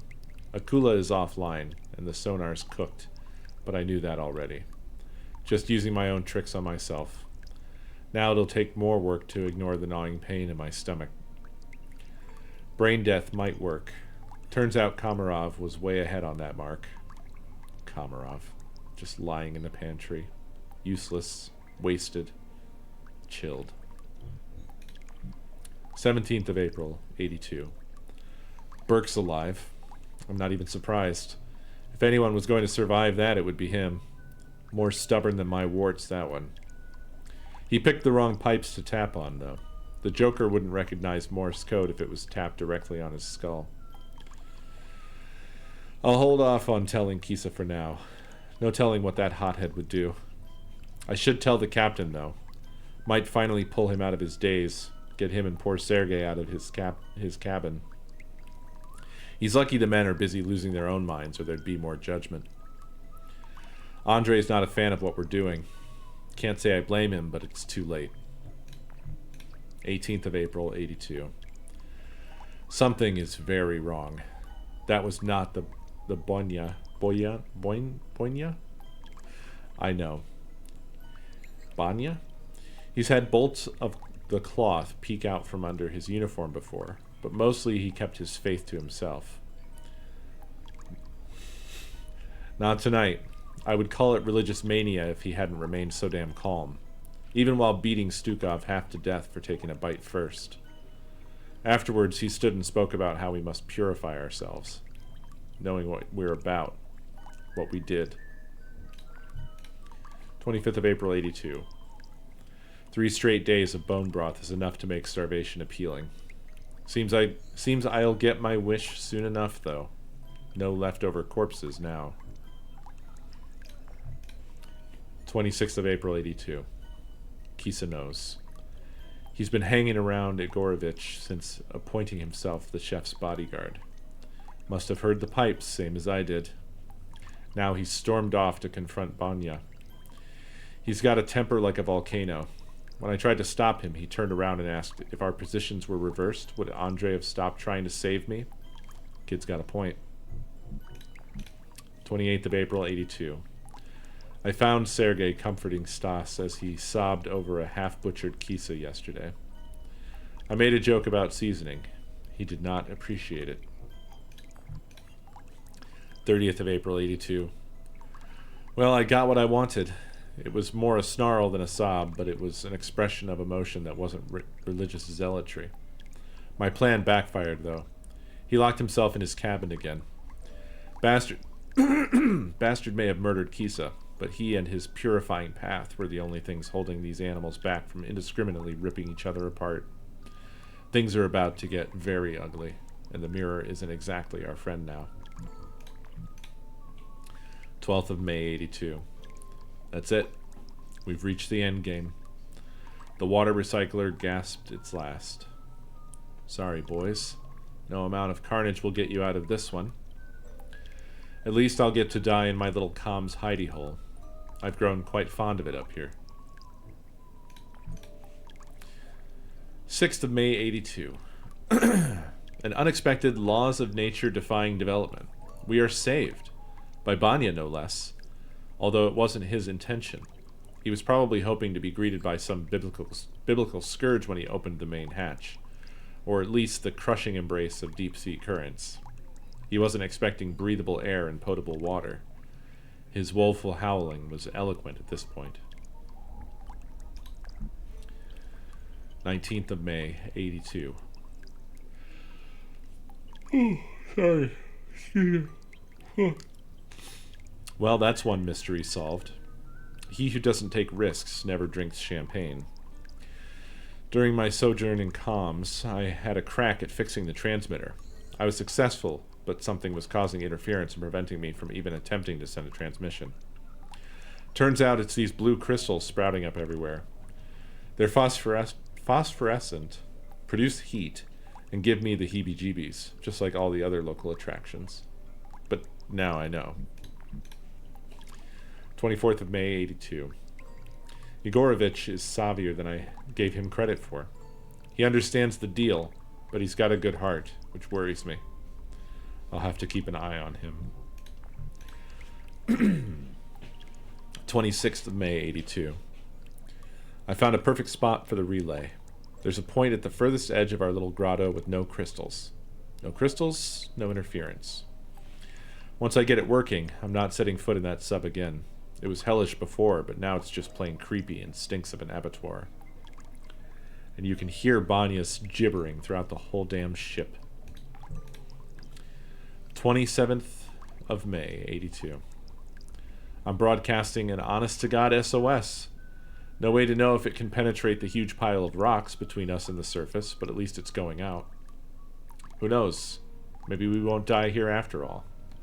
Maybe these men's last memories won't be of eating their friends. Dream big, I say.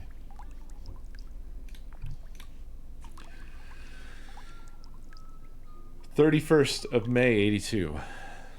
That was hard to watch, even for me. The worst part?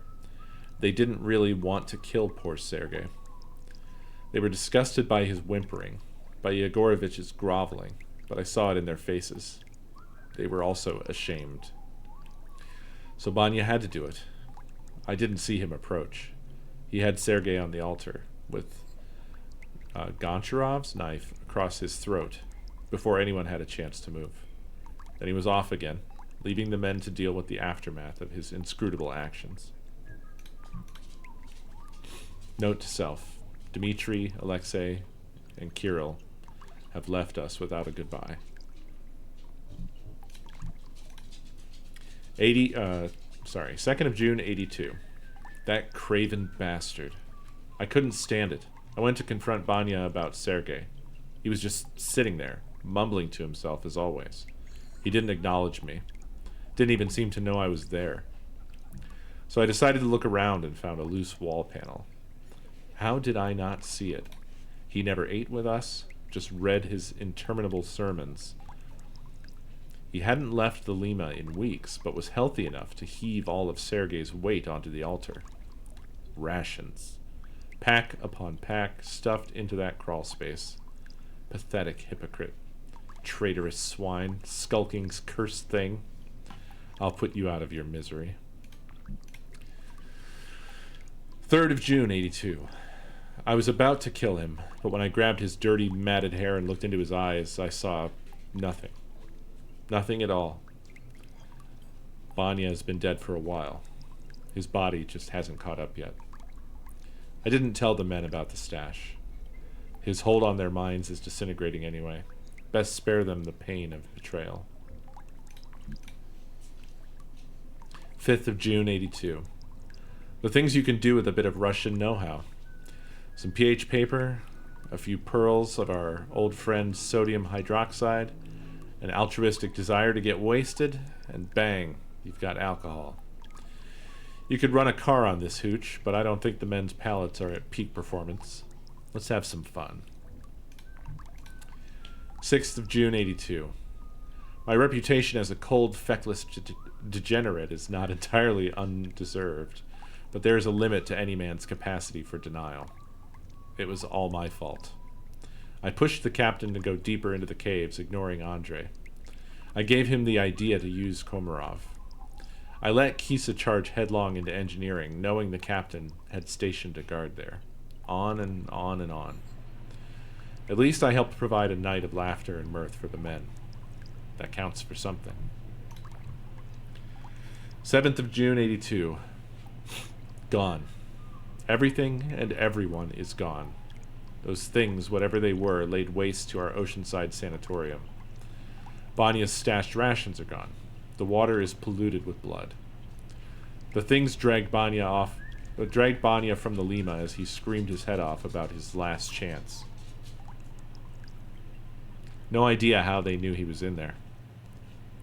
Farewell, Kolya. Non-being is better than madness. 11th of June, 82.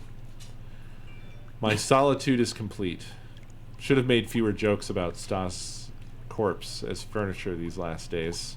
Too much truth in those jokes now. It is peaceful, though, here by the water, next to my steadfast little transmitter. I jerry-rigged the busted water recycler into a passable hydroelectric turbine. I reckon it will keep the batteries going for a couple of years, maybe more. It's a clever bit of engineering. Here's hoping someone else will get the chance to appreciate it. Now, time to sleep. Interestingly, they've used this phrase, I would say, 3 times probably now in the game. The first 2 were jury-rigged. And I saw that, and I was wondering about the spelling. And then here, it's jerry-rigged. Which is fine. In fact, it would make sense for different diaries from different time periods to have different typos.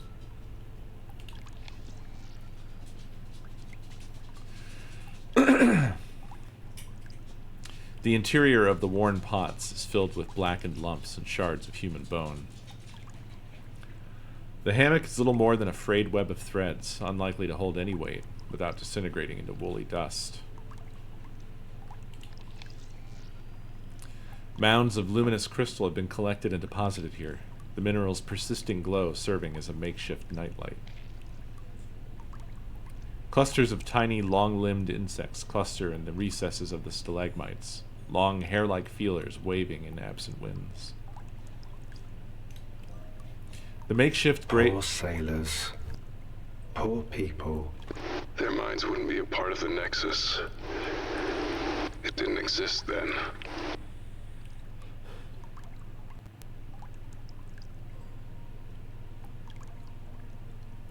The makeshift grave marker of piping has partially collapsed, a bloody navy cap caught on an errant spoke.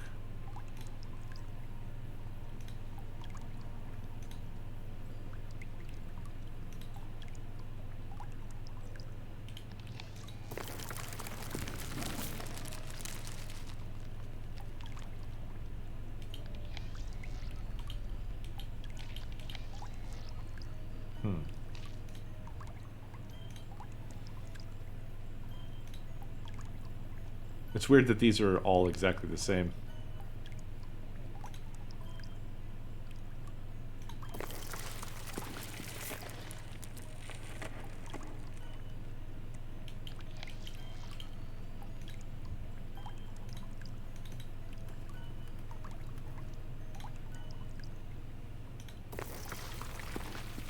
Hello, I am Moses. They were buried in their uniforms. Always love the greeting to the corpses. Very good. Always good. Charlie Mac, is it a puzzle? No, Bear. It's a booby trap. It's actually a bear Be trap. careful with that. Interesting. I have the answer for that one.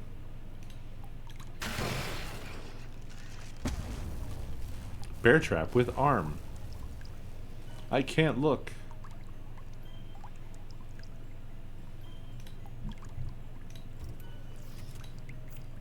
There was another thing there, but hang tight.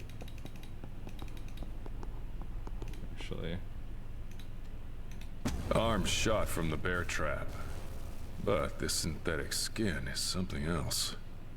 Skinning mech arms is not something I saw myself doing anytime soon.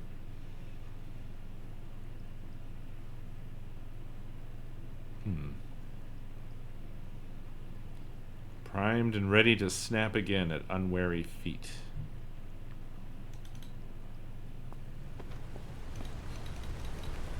I don't think this makes a ton of sense, but I'm going to try it nevertheless.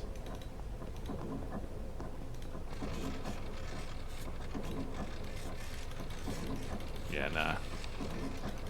Also, nah.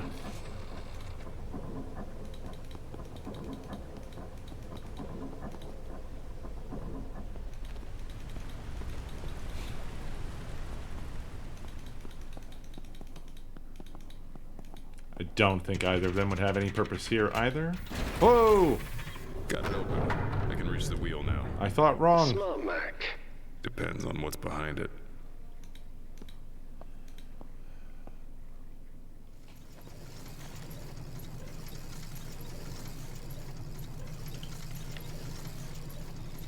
Growing mountains of bone continue to rise, an overflow of femurs and ribs slowly suffusing connected passageways. Yes, but from where? Where are all these bones coming from? Trickles of salty water run down the mismatched masonry, leaking in from hidden fractures within the stonework. Skeletal carpeting covers the floors as malfunctioning mechanisms cause a growing backlog of unprocessed bone. A man-thing lies broken, dark fluids running from a shattered cowl and burst body. Pallid rubber skin and inhuman digits twitch with evaporating ghost life. Seems pretty recent. Barbed grating peels outward like a rent wound, admitting a chilly sea salt wind with a whiff of slaughterhouse waste. A titanic cog labors upon the wall, the rumbling toil of its radial spokes vibrating throughout the chamber like a perpetual thunder.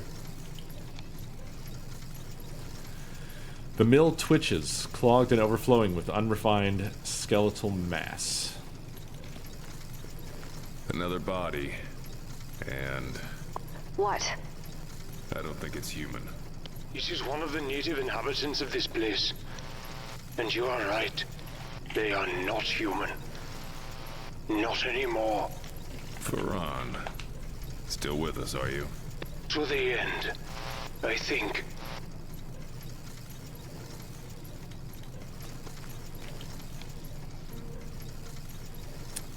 Jutting slabs of carved rock have been dislodged, knocked loose, and disjointed. The milling stone should shear the bones rather than crush them, but a blockage in the mechanism has stalled the water wheel and seized up the machine. The grinding wheel dislodged. Gotta disconnect the main wheel from the milling stone. Somehow.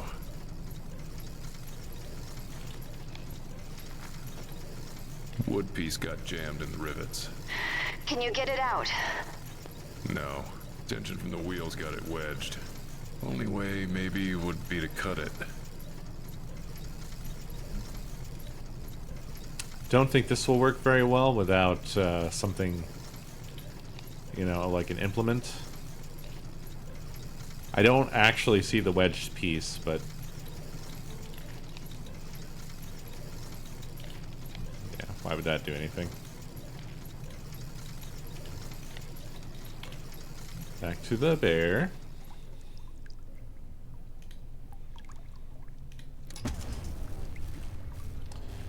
Dagger with chain. It's a sword, like old-timey movies.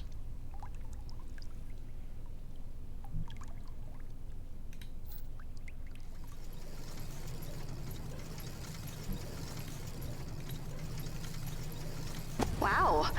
Did you really just do that? Trick is, breaking the chain off as close to the hilt as you can. Cool trick.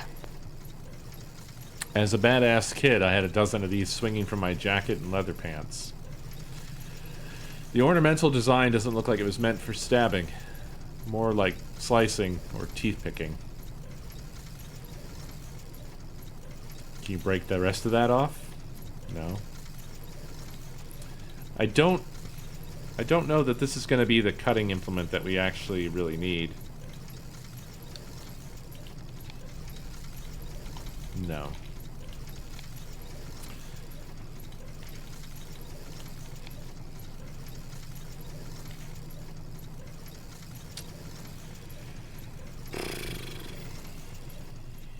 I'll think on that a bit more.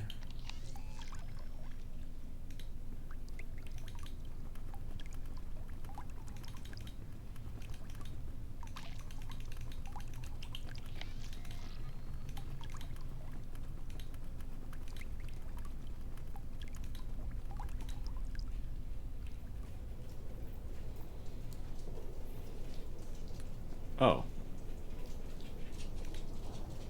Oh. There were two ways. I missed them both.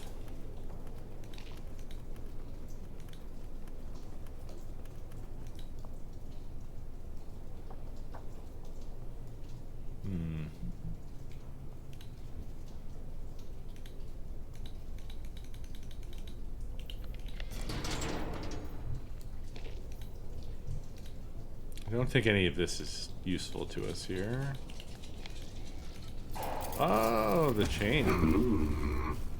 Great. Now it's got a grenade. Surprised that that is the useful thing, but here we are. It's not what I imagined.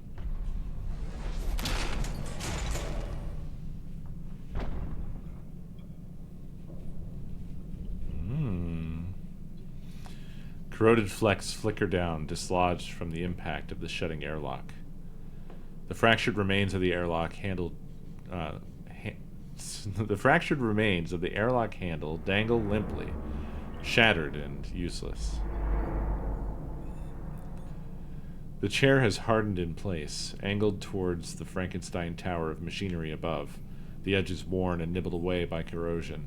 A mold-eaten headset dangles off the side, suspended by weathered wiring. Faded ink and crinkled pages tell a story, hinting at secrets and history within. Old air. Spiders. I do not like it here. This is no place for children to play. More than that, it is a tomb.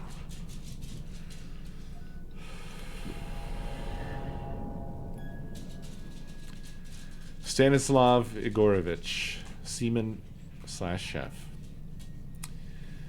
Elena Igorovich, I am troubled. The comrade captain ordered me to do a terrible thing, an act that will leave an indelible black mark upon my heart. Yet it may be the only way to stop this crew from tearing each other apart. Are 27 lives worth the price of my soul? These musings are moot. I dare not refuse, and Gronk waits outside, listening to my pipes. I know that man is eccentric and dangerous, but what a time to inspect my plumbing. Regardless, the path ahead leads deeper into the dark. I will need you in my heart, a beacon. Yours always, Stas. Elena, I have begun my work. I hate to describe it as such, but I know not what else to call it. My burden? My shame? At least I helped Kaffarov get the last laugh. He'd always ask me to make Golubtsy? I'm sure he will enjoy forcing the men to eat boiled cabbage one last time. I thought it would just be Komarov. I thought we were giving him dignity, creating life in death. But it only led to more death, to a hunger for it. When the captain brought Kisa to me, he broke the seal. Goncharov has assembled a pack. They've been taking other crew members, delivering them to me fresh. They guard me at all times, so I am not free in my actions. The other survivors have been rounded up, tied in the next room. We have no refrigeration now. Every day I am sent in to peel another portion from one of them. Each time they beg me to end it, between their sobbed screams. The knife in my hand would be a final hope if I dared. I do not. I am weak. Forgive me, Lena.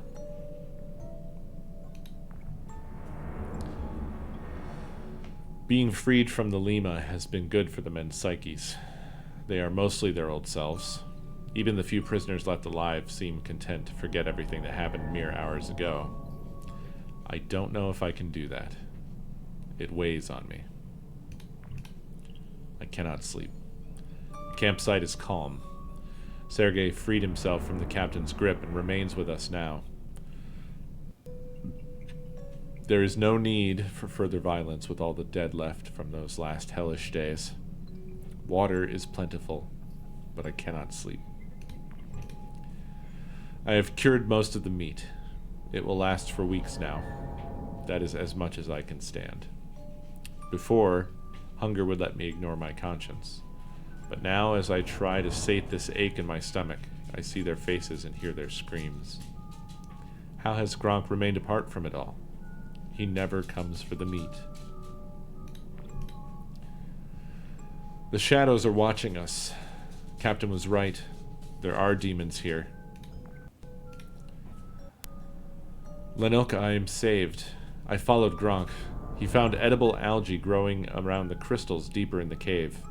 He has agreed to share with me. I begged him to tell the crew, but he stared at me like I was a fool. To feed everyone, we would have to go deeper into the shadows. We both know that is not an option. There's something there. Something more dangerous even than our disturbed comrades. My love, I think this will be my last letter to you. My wound festers, and Dmitri is not the most exemplary nurse, despite his protestations to the contrary. We buried those we could find. A sailor's grave for all. At least in the end, the ocean will be a place of rest for them, rather than one of horror. I know you will never see these notes. All the same, I love you. Stas.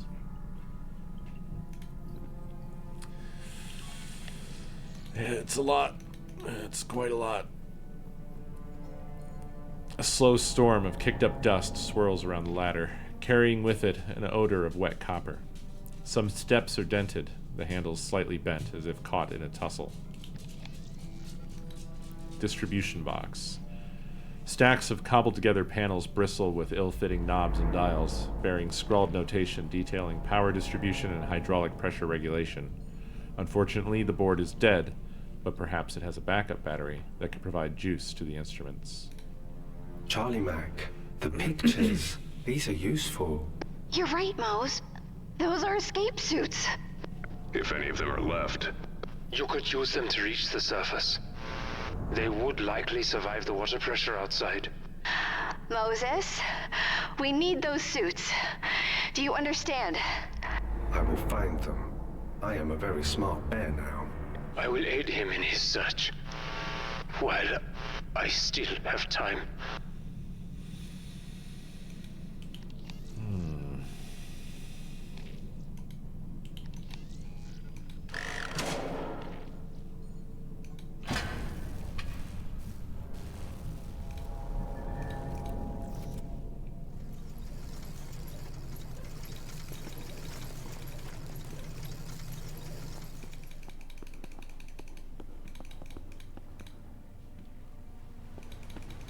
Yep, we finally got the big Lego piece. Ah, balls.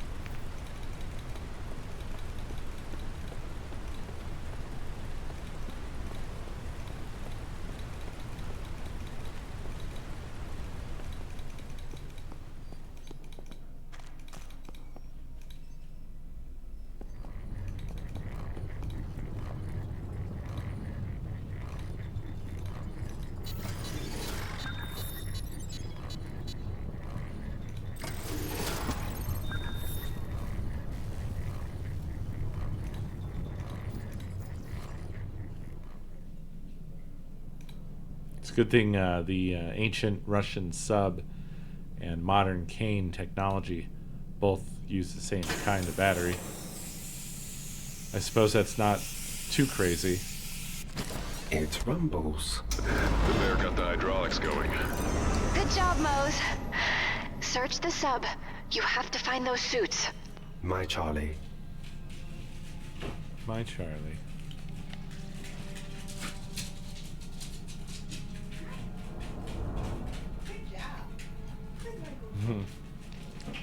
The cluster of conduits have been ravaged, wrenched aside and pulled apart. A copious number of pipes are notably absent, having been torn out. Sheets of clammy cobwebs hang from walls and drape over furniture, captured clumps of dust and particulates betraying the netted presence.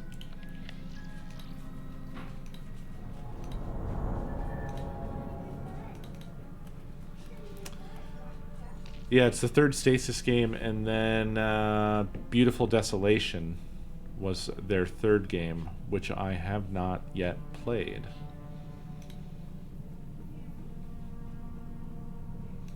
I feel I probably should sometime.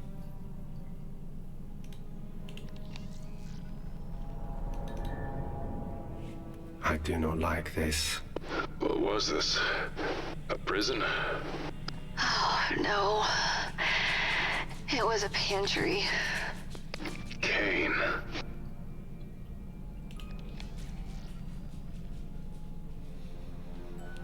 Tangled webs haunt the corners of the room, wavering in passing air as if a manifestation of desecrated spirits forever tethered to this horrific subnautic human pantry. The lower torso has been carved away, most of the ribs pried out, leaving little but clumps of ancient gristle clinging to the bones. Gnaw marks stand proud against the pristine cartilage. The cadaver is the most intact, but for a bound stump hand. Judging by the pools of dried blood underneath, another had been cut apart here before this poor soul took their place.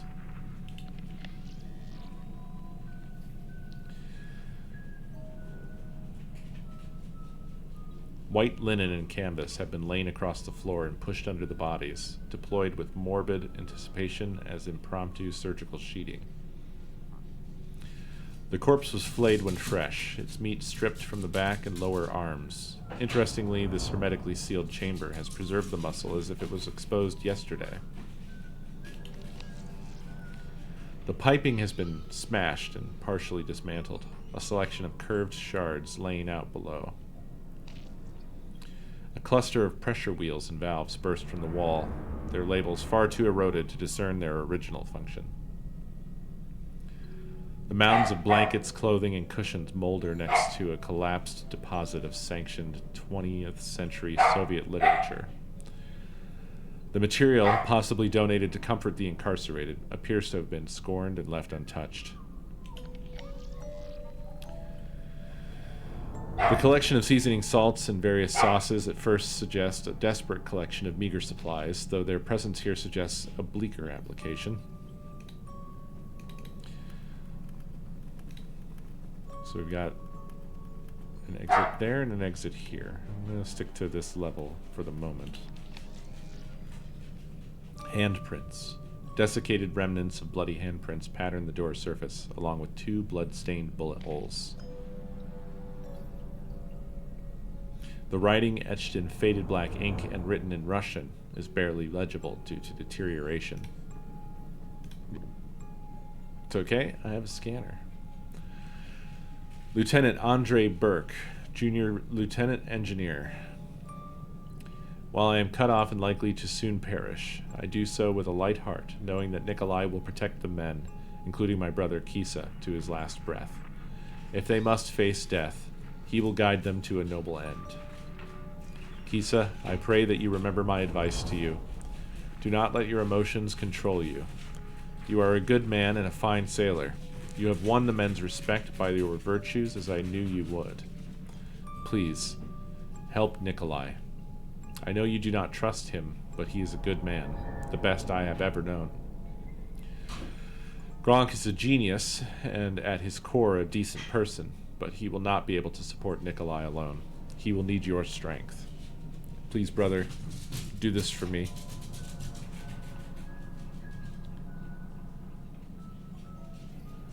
We have some Morse code here. Dmitri, do not do.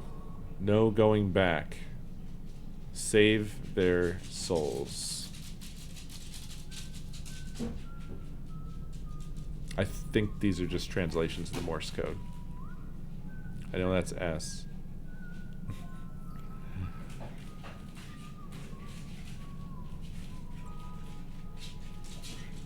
Hello. What's up? Not much. I just had a really... I keep reading these books, and they keep mentioning, like, one food over and over and over again.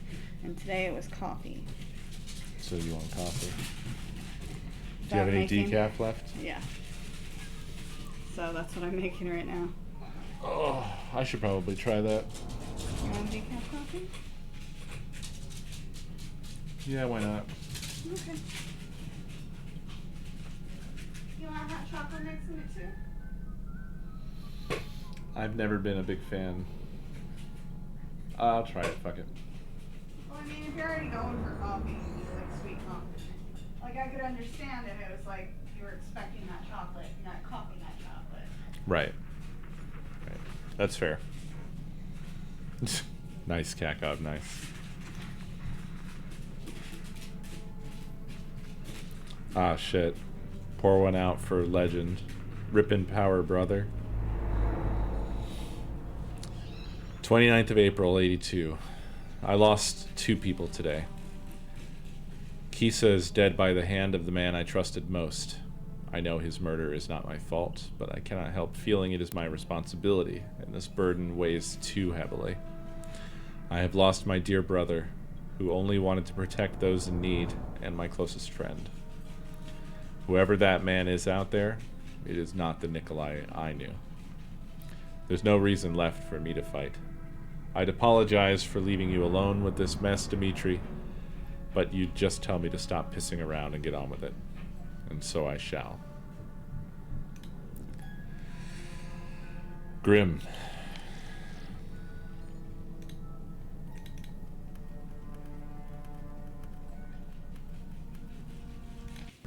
This is a door. But how can it open? The radiation door, my friend. It was only open in cases of exposure. The escape suits would lie beyond it. You must open it. Radiation. There's a wiggly something there, visible through the crack. In the possibility of a hull breach, the watertight seal will be deployed unless radioactive materials are detected in the torpedo room.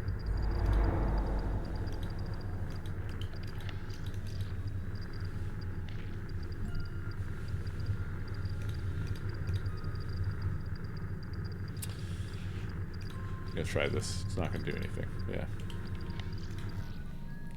Okay. The stairway down is flooded with fouled water, teeming with clumps of dark particulates and reeking of sewage and decay. Torpedo socket. Vacant torpedo sockets clutch at empty air, their intended munition forcefully extracted. The torpedo lies dismounted and desecrated. Sorry. Loose paneling evidence to the cannibalism of parts. Rusted sprockets sit cradled within the grasp of pressure nodes and twirled wiring. Let's see what this torpedo has for us. Another bomb. This one's a little more powerful, Bear. Is that a nuke? Yes, a smaller warhead, designed for minimal fallout, maximum destruction. And likely radioactive after all this time. A relic of another era. I do like that. That's good. Thank you. Yeah, if only I had bolt cutters.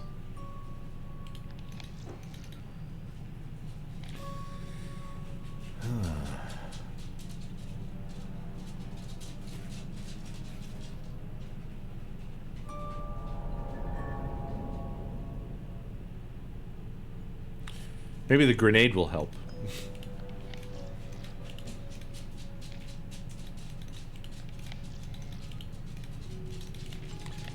That's all right.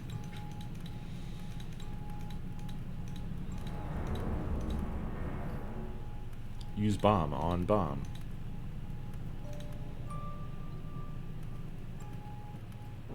Nice. The legs of the pew have been warped with rot, a sodden blackness slowly creeping upward. Bedding and blankets have been stowed underneath, partially submerged in the lake of water. A collapsed box has spilled its contents into the flooded waters. Disgorged literature and toiletries having long congealed into viscous clumps. Looks like these two are swapped. This here's the box, and this here's, I mean, this whole thing is the pew, but it's, you know, fine. Trickles of old dried body fluid snake down the length of the ladder. Bloodied boot prints stain the steps while dark crimson smears run the length of the handrails. Books, Charlie.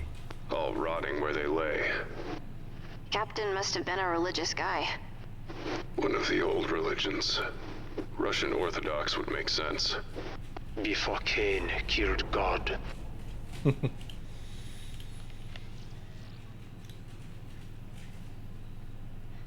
Myriad piles of logbooks and charts have been hastily stacked, pages marked with scraps and dog-eared bends. Any logs of note have been scrawled over in deep red ink and appear to be the ravings of a madman. Age and rot have caused the interior of the drawers to collapse, decaying shelving and mildewed contents crumbling into a sodden heap at the base. The dilapidated banner, bearing the emblem of the Russian Orthodox Church, hangs ragged and torn as it succumbs to age and decay. The once crisp pages are now water-damaged and wrinkled, the ink bleeding into the fibers of the paper. The mangy carpeting, likely once luxurious, is discolored by algae and pockmarked by disintegration. The sleeked surface squelches underfoot, coming apart in clouds of fabric. These descriptions are pretty excellent for stuff that's being destroyed by water. The table has been converted into a makeshift altar, the draped sheet flanked by ritualistic candles. The miniature library, containing volumes of religious anecdotes, slowly collapses under its weight, threatening to plummet the reverent writing into the water below. Relics. Memories of the lost that no one even remembers. All those who pass suffer this fate. To be forgotten. Not everyone. I will never forget hope. You are an empathic spirit, my friend. I admire you. Faran, stay awake, Faran. I am trying, Moses. With all my strength. Oh, Faran. We love you, Faran. Shiny. A puzzle. An impossible one, I'm afraid. The numbers on the dials have worn off. Or were never there. Not to worry. Nothing is impossible. Nothing is impossible.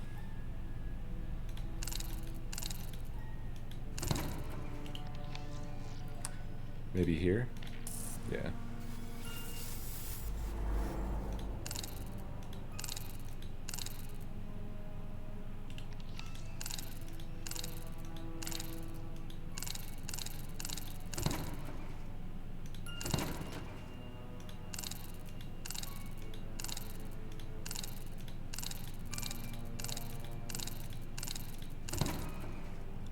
I had a feeling it would be a safe or something like that.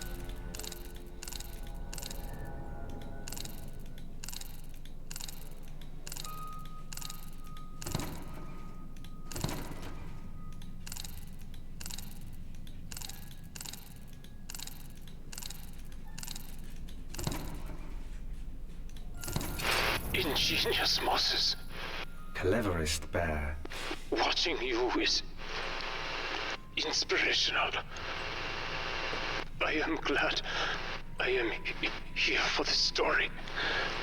However it ends, I am unsure to what depths of despair I would sink without you, my friend.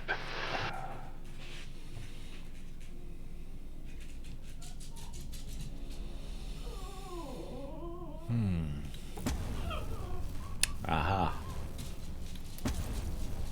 Aha.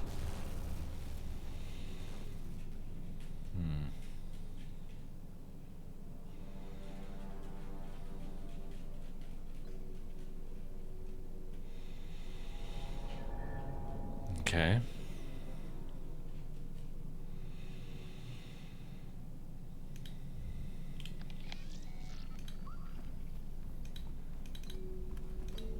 So young. So proud. So fast.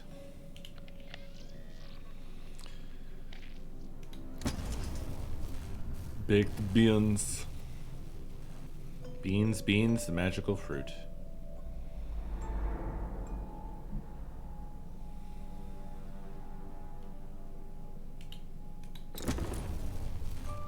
Ah. Yes. What do we have that needs weighing?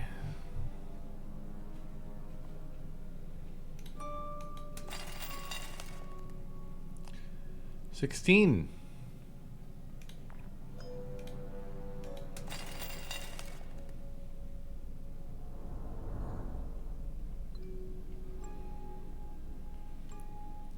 That's weird. Do we have to guess at the number of beans?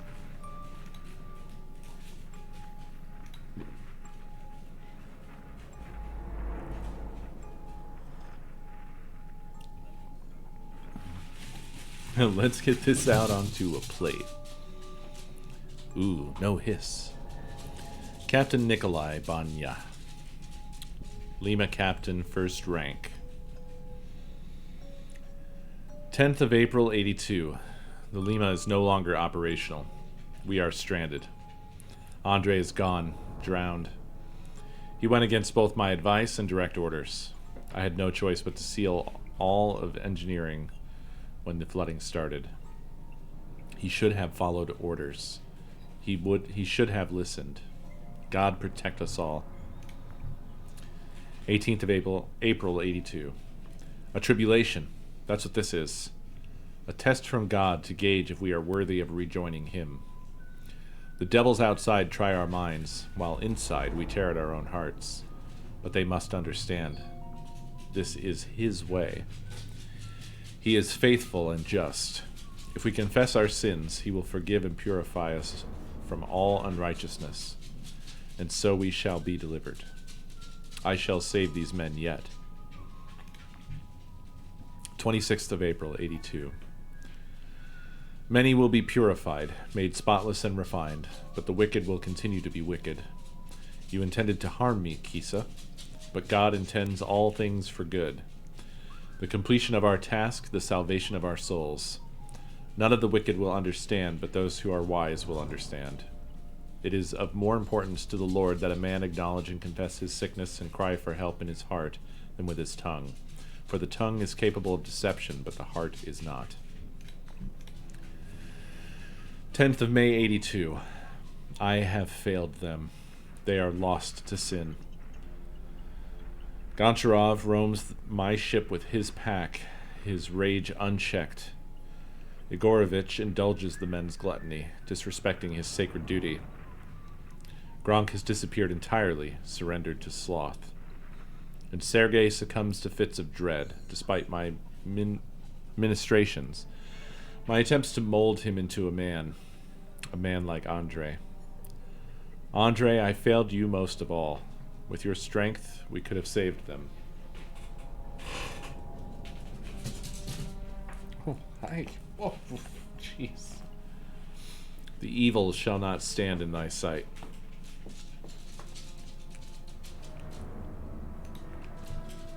'14th of May, 82.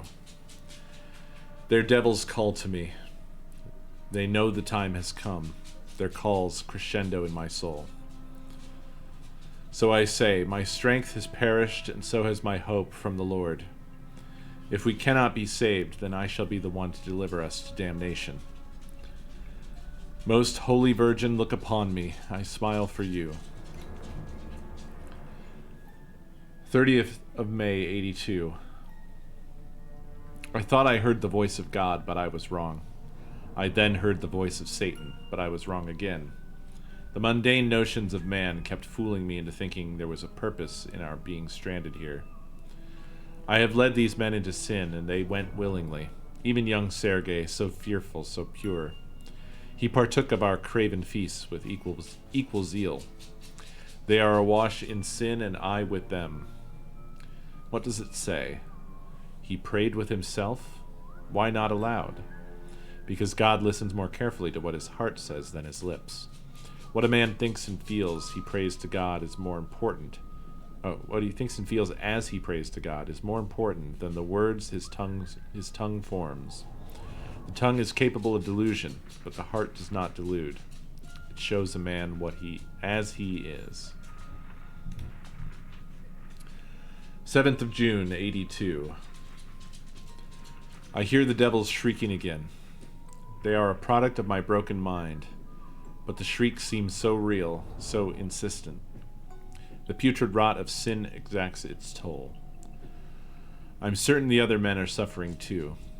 I could save Syriza from his pain, his timorousness, but I cannot grant relief to the others. They would prevent me. There is another way. The torpedoes remain untouched, still bristling with power. Their arming key is hidden in my safe. So will God choose between two men for his house, and will choose not the one who appears outwardly righteous, but the one whose heart is filled with God's healthy righteousness? I shall bring this demonic circus down, Andre, and rejoin you at last. He did not. You did not manage it.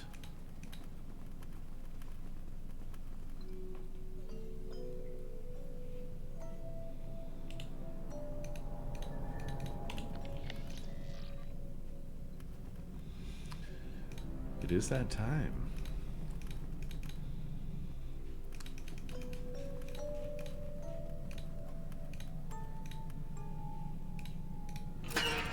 This symbol, it is bad. You got that right. Looks like it has a radiation shield, too. Mose, please be careful. And not just for his sake. That thing goes off, it takes all of us.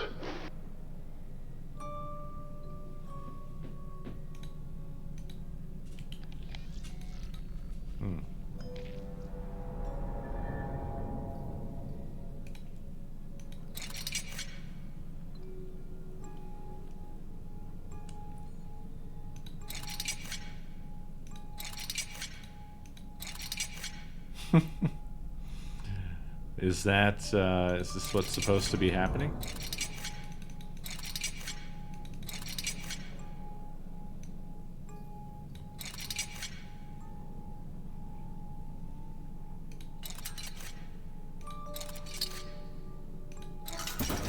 I have a new bomb.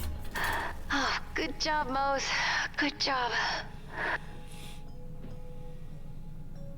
It's fun to play on this like a drum. It's a slight jump scare. Slight.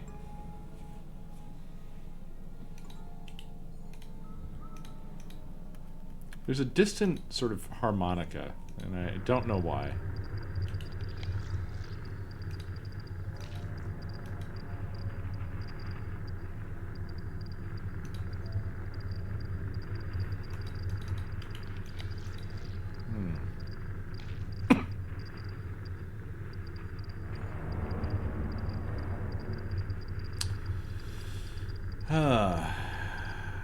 Now, what do they want me to do with the bomb? How do I interact with this, whatever this is up here? It wouldn't be any of those. Why would it be any of those?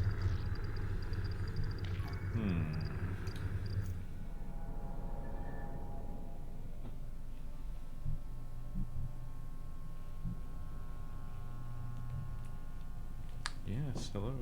You are licking.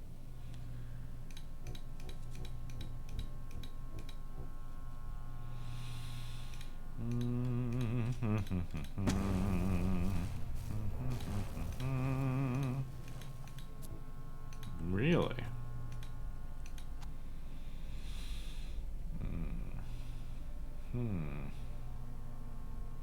The radiation shielding looks fully intact, thank God. We'll be fine as long as no one does anything stupid.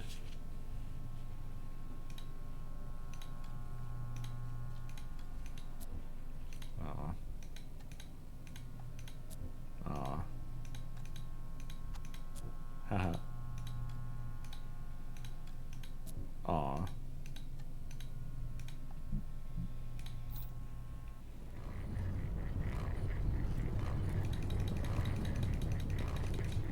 Everybody's so far from everything right now.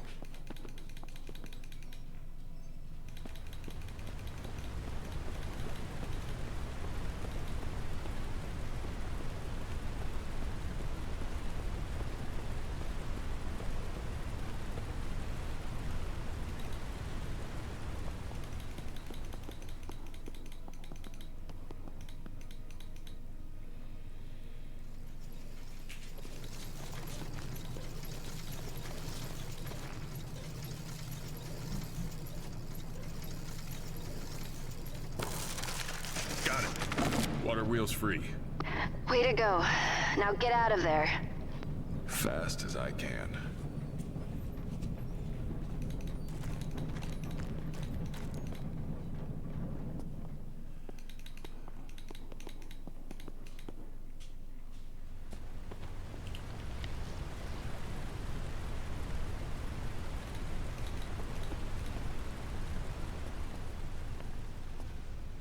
Well, we haven't fixed the brakes yet, is the thing.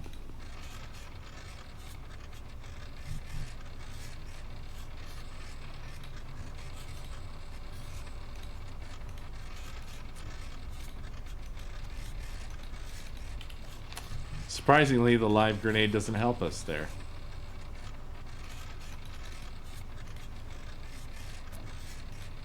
Nor the beans. I know the flare isn't what we're here for. I rigged one of these back in the day to strategically demolish a troublesome station. Break it the open. The shield from the warhead is small, but it's lead-lined. Radiation shield. It could still be useful or helpful if we stumble into more hazardous materials or leaks that need to be quickly contained.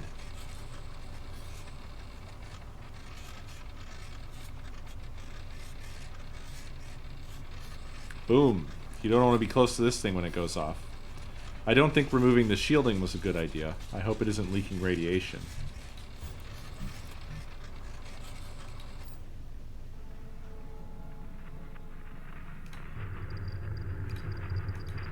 Water.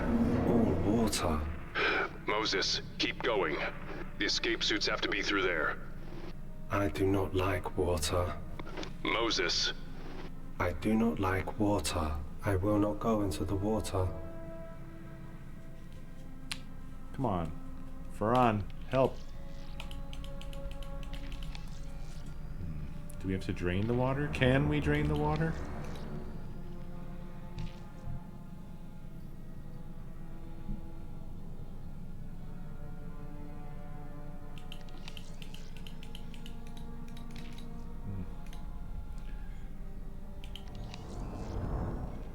No interaction points.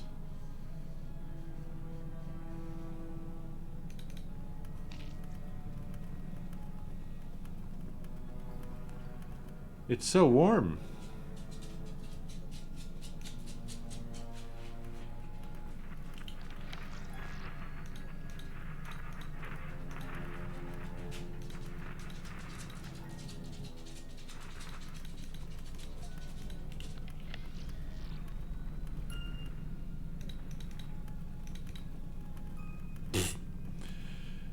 I am kind of stumped by that at the moment.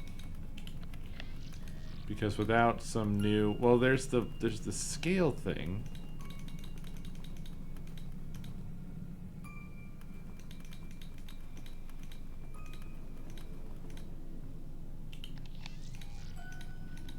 No.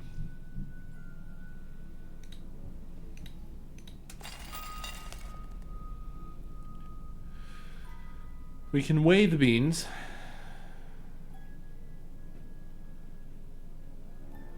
But I don't know what good that is.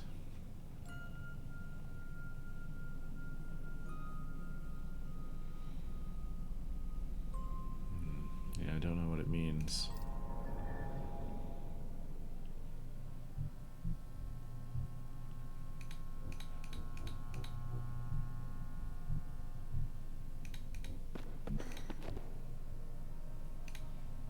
Can I put it back? No. Beans? No. Why would it? Tried this already. Hadn't tried that. Won't be this. Nope. Did I try this? No. Nada, nada, nada. Not a damn thing.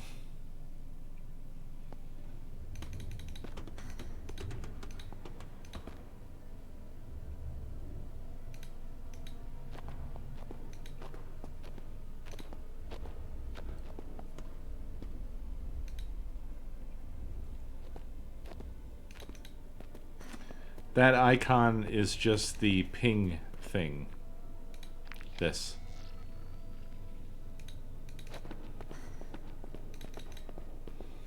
On this screen it does this, and on screens like this, it does this.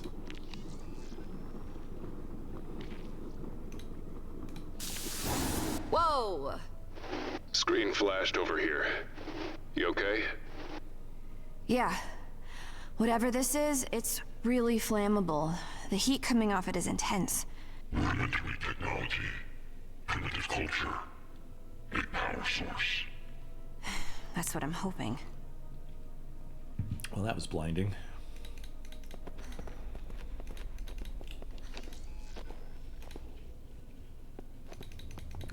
Very cool. Love it. Oh. Holy shit, the whole place looks like it's burning. Language, Mac. Thought this whole place burning was what you wanted. Not with you in it.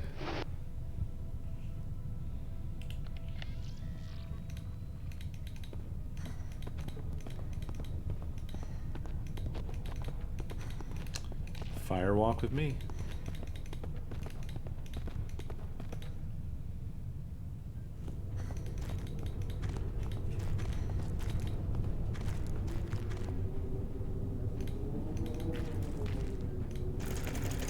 The fire, it started everything spinning.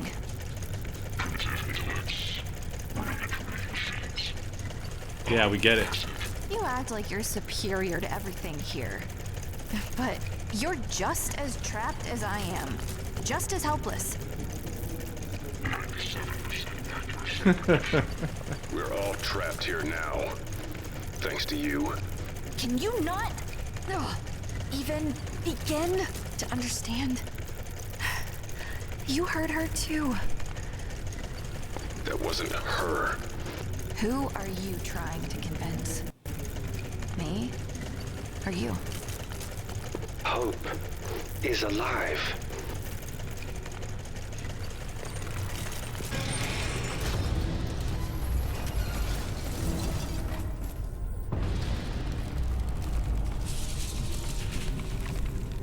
I don't like the looks of this. Indeed.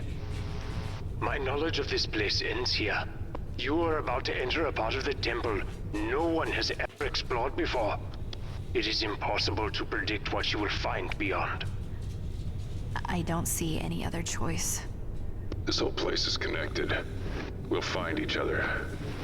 The only way out now is through. We're all we've got left. You are wasting time. Yeah. Next time on Dragon Ball Z. That's gonna do it, folks. I got some dogs here that are just chomping at the bit. Rah, rah. Yeah. I hope you enjoyed. I've been loving it. I feel like the story is really coming together. A lot of the stuff that they set up at the beginning that was all very confusing is starting to make sense.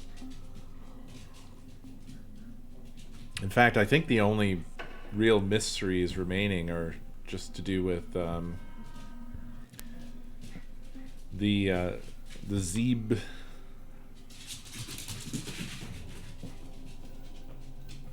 Yeah.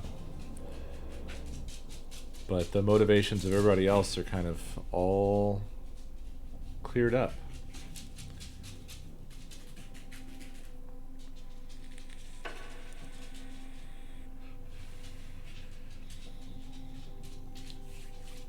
All right. Thanks for watching. As always, I'll be back tomorrow. Have a good night. I'll see you next time.